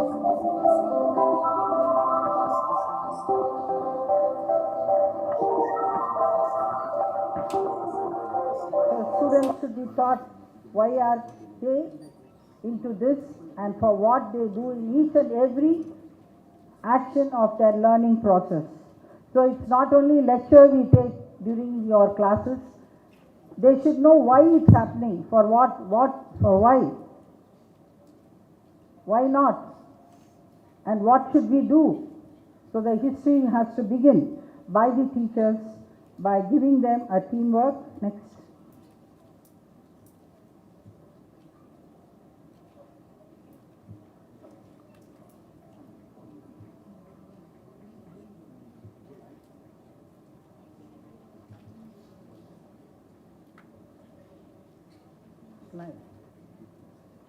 So the student learning, now we'll go into why we are involving the education system is the students' learning system should change. So students should gain an understanding of the long impact they currently have and will have in their future with their personal and professional life. So one will become a doctor, the other one will become an agriculture, the other one will become a nurse, and so on. Different profession in the life, and on the environment and how to live within the earth limits. That is the basic of this. And the UNESCO framework also stresses that teaching and learning should be interdisciplinary and holistic, value-driven, and there should be critical thinking and problem solving, and there should be a participation decision making also with the local relevant facts which we see in and around us. So it's a great responsibility to assist and guide young people, students and researchers as educators. It is we who have to guide them, make them to emerge as thoughtful leaders and responsible citizens equipped with skills and knowledge to protect the environment, the advanced cultures, like it might be a Western culture, the culture will be different South, culture will be different North, culture will be different in another country. So they have to have the knowledge to protect the advanced culture, the environment, and the progress of history. History is not that the history of what your subject you have chosen, and preserve the human ecology, body, mind and soul, which is you have to keep yourself at peace and preserve your human ecology, and that is body, mind and soul. So the acronym I would say for ethics is E stands for empowerment, T stands for transformation, H stands for it should be holistic, and I stands for it should be of integrity, C stands for competence, and S stands for sustainability. So ethics acronym I have given, and this has to be practiced into our day-to-day events which happen in our education system. So how do you bring it in our education system? So it can be divided into two or split into two. One is what is the procedure you are going to adopt, and what are the contents of the sustainable development. Each one would be thinking like sustainable development, how to do it. So what is the content, what is the procedure? So the procedure should be democratic, it should be interactive and learner-centered. And the content of this sustainable development should have a goal of itself and should be implementable goals. So the goal itself has its count as a development. It should be a development process, and what is the need of that society, when is an ability compromised because of this, and what is required to have the ability to sustain this goal, and what are the ethics for the future and for the sustainable development, for whom it has to be done.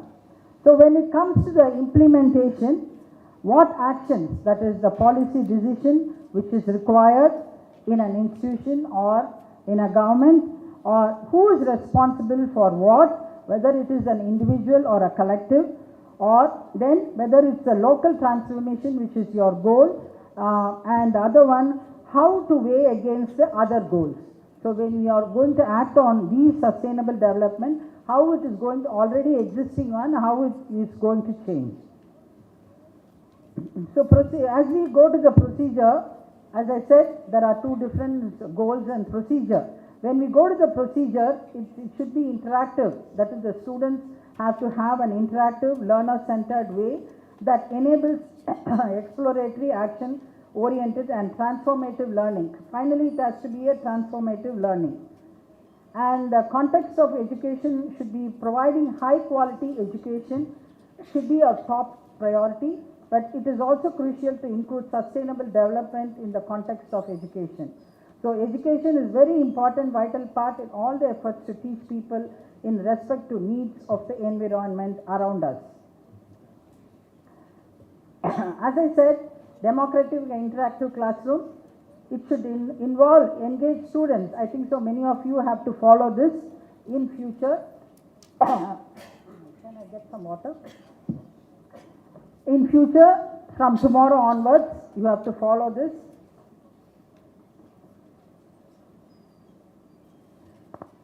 Like promoting values such as inclusion, voice representation and participation by each and every student or the learner. It should be an interactive classroom. I do not know, it should not be a lecture mode. It should be an interactive. I do not know how many of you will have an interactive classroom here. Yes? All of them. All of them. Very good. To give you claps. Okay. Right. An interactive classroom is an approach for creating an environment that supports interactive and active learning by the learner. And it should be learner-centered and sees that the students are autonomous learner by themselves and emphasize the active development of knowledge rather than its mere transfer and passive learning process. So, how to develop the ethics in sustainable development is to promote the development by knowledge, that is cognitive skills and understanding, values and actions, and which ensures the environmental. Finally, it also has to have an environmental protection and conservation which promotes social equity and encourage economic sustainability. Finally, it is economic sustainability also, right? All of us. So, we have the sustainable development goals which has been given to us, and in that 4.1 ensures that all the girls and boys complete free, equitable and quality primary and secondary education relevant to effective learning outcomes, and ensure that all the girls and boys have access to quality early childhood development care, pre-primary education, so that they are ready for primary. I have an example in that if in case of primary education or a preschool education, we think that we put our children in a daycare center, but if you see in the Western world, they have the daycare center where they teach these values with the environment, values with the peer group. So I have my grandson, like it's being taught to him, like he somewhat grabs something from his peer group who's having, there is a peer team group work. So he just grabs the paper from them and he wants to do coloring on that paper. But the teacher teaches him that he has to be patient, he has to respect a person next to him and be cooperative with the team. This is what they teach. So it has to come from the primary school and also from the college which the students have. Then it is not too late to teach them the habits. So we have to bring it into our education system. So 4.3 SDG goal is ensure equal access for all women and men to affordable quality technical, vocational and tertiary education, including the university education. So since I see education changes a person, right? If their literacy is low, definitely there would be a more of population and they will not be able to understand. So give a proper education with high quality and which is technically into a tertiary education, definitely.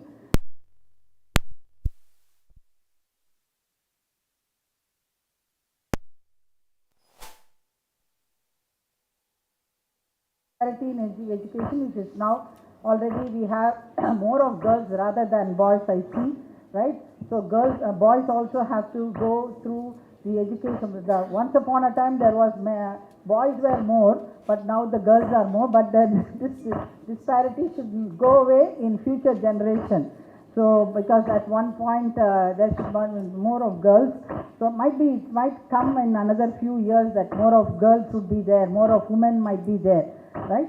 So ensure all the youths and substantial proportion of adults, both women and men and women, achieve literacy and numeracy, and ensure that all learners acquire the knowledge and skill needed to promote sustainable development, including among others through education, the sustainable development, like whatever I have seen, like the gender equality, promotion of culture, of peace, non-violence, global citizenship, appreciation of cultural diversity and culture contribution to sustainable development. I would say like global citizen, it might be foreign students. I do not know how your university have foreign students with you, and cultural diverse people here from other states also might. So you have to encourage all these in your teamwork. So what is the responsibility of an educator is to be a role model. So I think so our Ved Prakash Mishra and everybody, we have to be a role model. So then only they will be following it. So we have to be a role model for the students, must practice sustainable education before being able to teach them or give them the whatever acquired by us. So it's a reflection of us and also reflection on the learners. To teach the students about sustainable development, it is a responsibility to always practice culture values such as conserve the resources, that is reduce, reuse and recycle whatever you do, and reduce the use of non-renewable resources such as petroleum, save water and forest, and care for the environment should be your ultimate goal. So there are definitely challenges and barriers. So recognition that the education plays is a crucial role, an education institution, and linking ESG to existing education are issues, because when we start now, we can make the transformation happen, structuring the ESG in each curriculum, using the complexity of sustainable development to develop critical thinking skills in each and every work we do in our department, linking ESG to community issues, not only learning process, but also linking to the community issues, engaging the traditional disciplines, because disciplines are different in different communities. So you have to link the ESG to the community also, or to your own people around this area, and building human capacity, developing resources. So every student and every teacher develop a comprehensive understanding of the basic pattern and processes by which nature sustains life, and how these ecological concepts relate to sustainable human communities.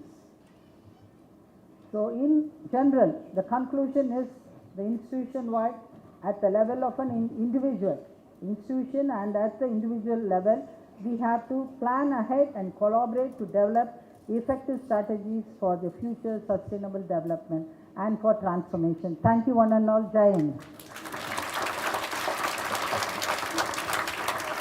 Thank you so much, ma'am.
I would be asking the questions.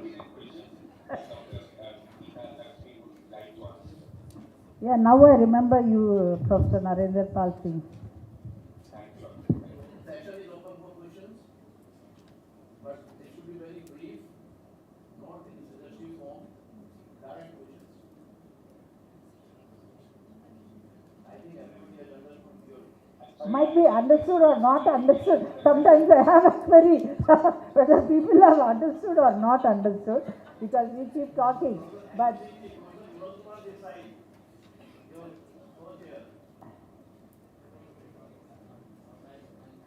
it should be student-centered, that's all. Yeah? And protecting the environment. Yeah, but I have a rather suggestion, not a question. I'm just ethics.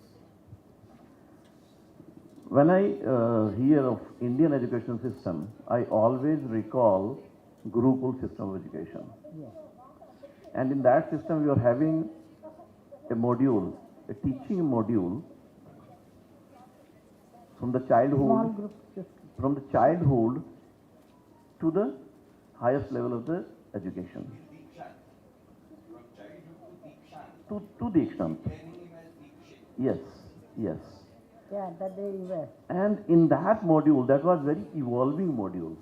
And in that module, without telling the child that we are teaching, we were teaching the child. Even when we were performing our 𝐔𝐍, we were chanting Shanti part. And in that, whatever the environment related component you uttered, we were teaching in that. Om Devu Shanti, 𝐸𝐴𝐓 Shanti. 𝐔𝐍 Shanti. That has complete cycle rather. So we're teaching in our daily routine.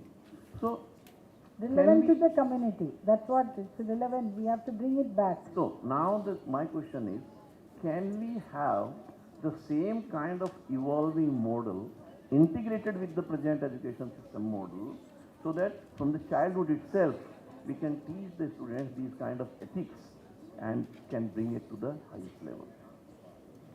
So it's all the thank you, madam, right, for your such a nice talk.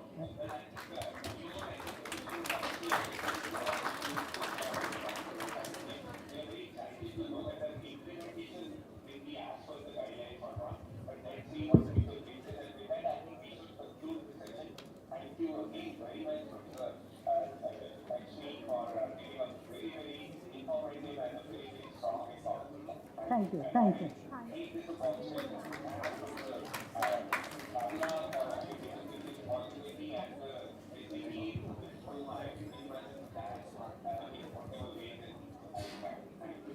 Thank you. So thank you, madam. Thank you so much, ma'am. Thank you, sir. May I now request our Honorable Chairperson, sir, to kindly felicitate our Honorable Guest Speaker, ma'am, with a certificate of appreciation.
Thank you, ma'am.